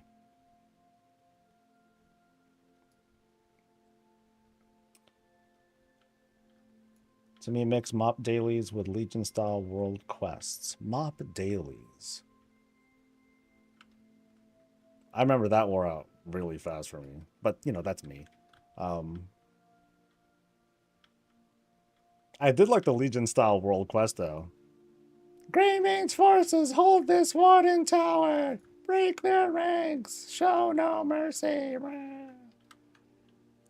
It wasn't so much the PvP dailies I liked. I just like getting the really easy marks of honor. They were so easy. It was criminal. I bet, you know, I bet like if it was a thing now, it would have been like, okay, you get a mark of honor for like the first one that you do, but then it's warbound and you won't get any more than that. In Legion though, you just piled that shit up. I know I did. I got so many marks from that. But yeah, mob dailies were long. They were long and they just took a while. Um, and I was, yeah, yeah. I'm cool with variety though. You know, give me a little bit of everything, but from the feel of it, I'm just guessing. It just seems like Blizzard took feedback as they went along, and so they're like, all right, people like this, they don't like this, they participate in this for longer than this, and they responded. So I'm not saying that what you like sucked or that it's stupid or whatever, but clearly, like their data, you know, they see a lot more, and that informed them of their decision. So.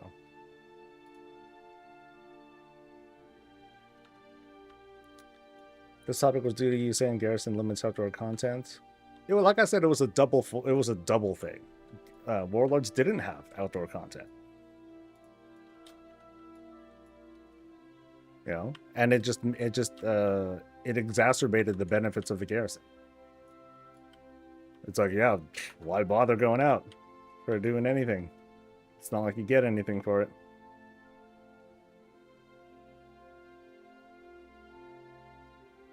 The only thing I liked about mob dailies was that after this amount of rep, but not even going from the friendly to revered, but in between rep ups, you would get specialized quests. You know, I did like that for mob.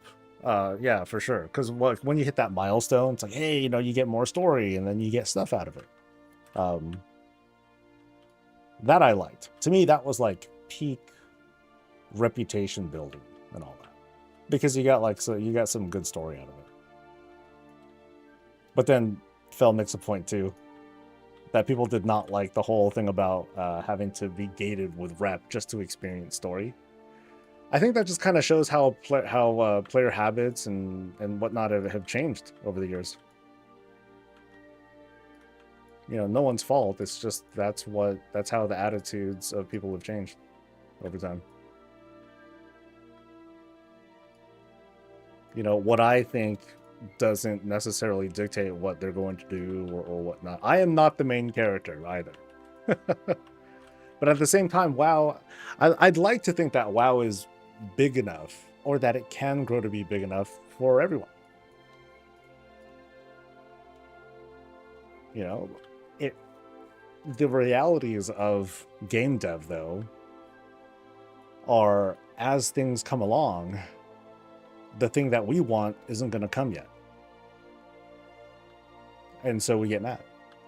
You know, that was, you know, in this case, it's finally time for housing to become a thing.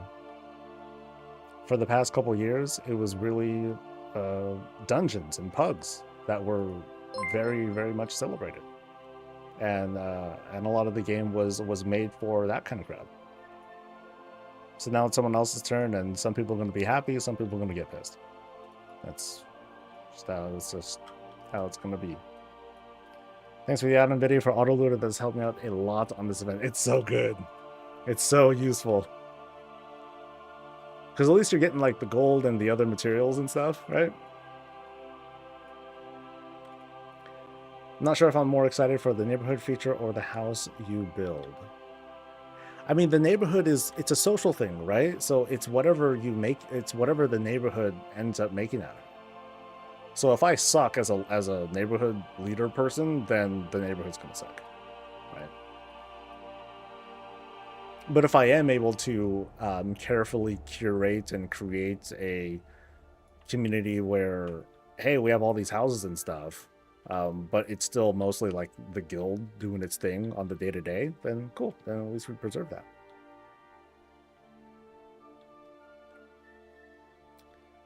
It's one of the biggest ones. Stop the sharding tag fest events. Just make normal things to do. So what's a normal thing? I know that it sounds like such a stupid question, but what do you mean by a normal thing to do?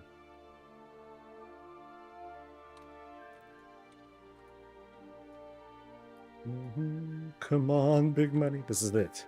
This is the last chance.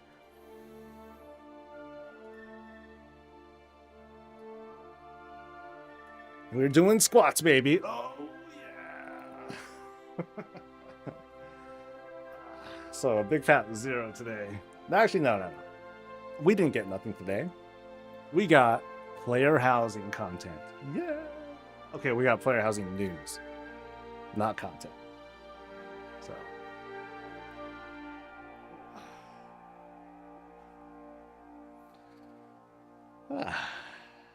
You can have managers, it looks like.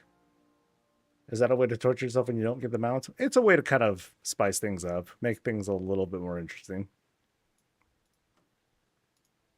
So how many fails did I have? Oh, let me walk out of here first.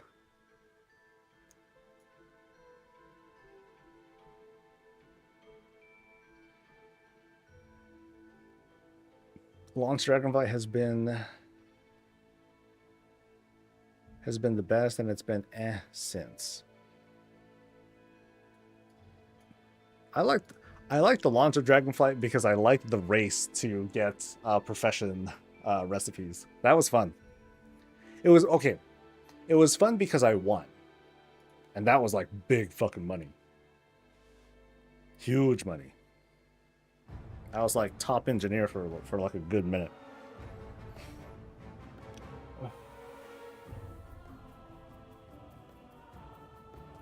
So Radiant Quest, World Quest, dailies. I mean, what's wrong with the dailies right now? Are they like not good? Or the World Quest and stuff? Yeah, there's a lot of those. Yeah, you go to Undermine. There's a bunch of them World Quest thingamajiggers and the special assignment. Then you go to each zone and you do like some of those same things. You can go to Silent Isle. You can pick up those dailies with the little tasks and knock those out. Oh, and then there's the side gigs over in Undermine as well, which are quests, you know? Yeah, those are still there. You get stuff. You get rep, you get gold, you get prizes and shit to vendor and all that stuff. I was so excited for the engineering map, but the scrap grind just murdered me. I haven't touched engineering in almost a year. I don't think I've done anything on that front. You're going for the mount?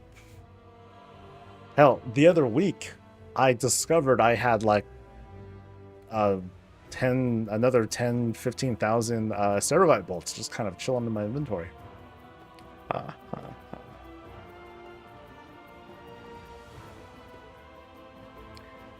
rather have more than them putting time into the hour. Well, I guess I'm just confused, like, because like with 11.15, they brought in like the Nightfall dailies and the weeklies, so like that's a thing. You don't have to do the Zerg event.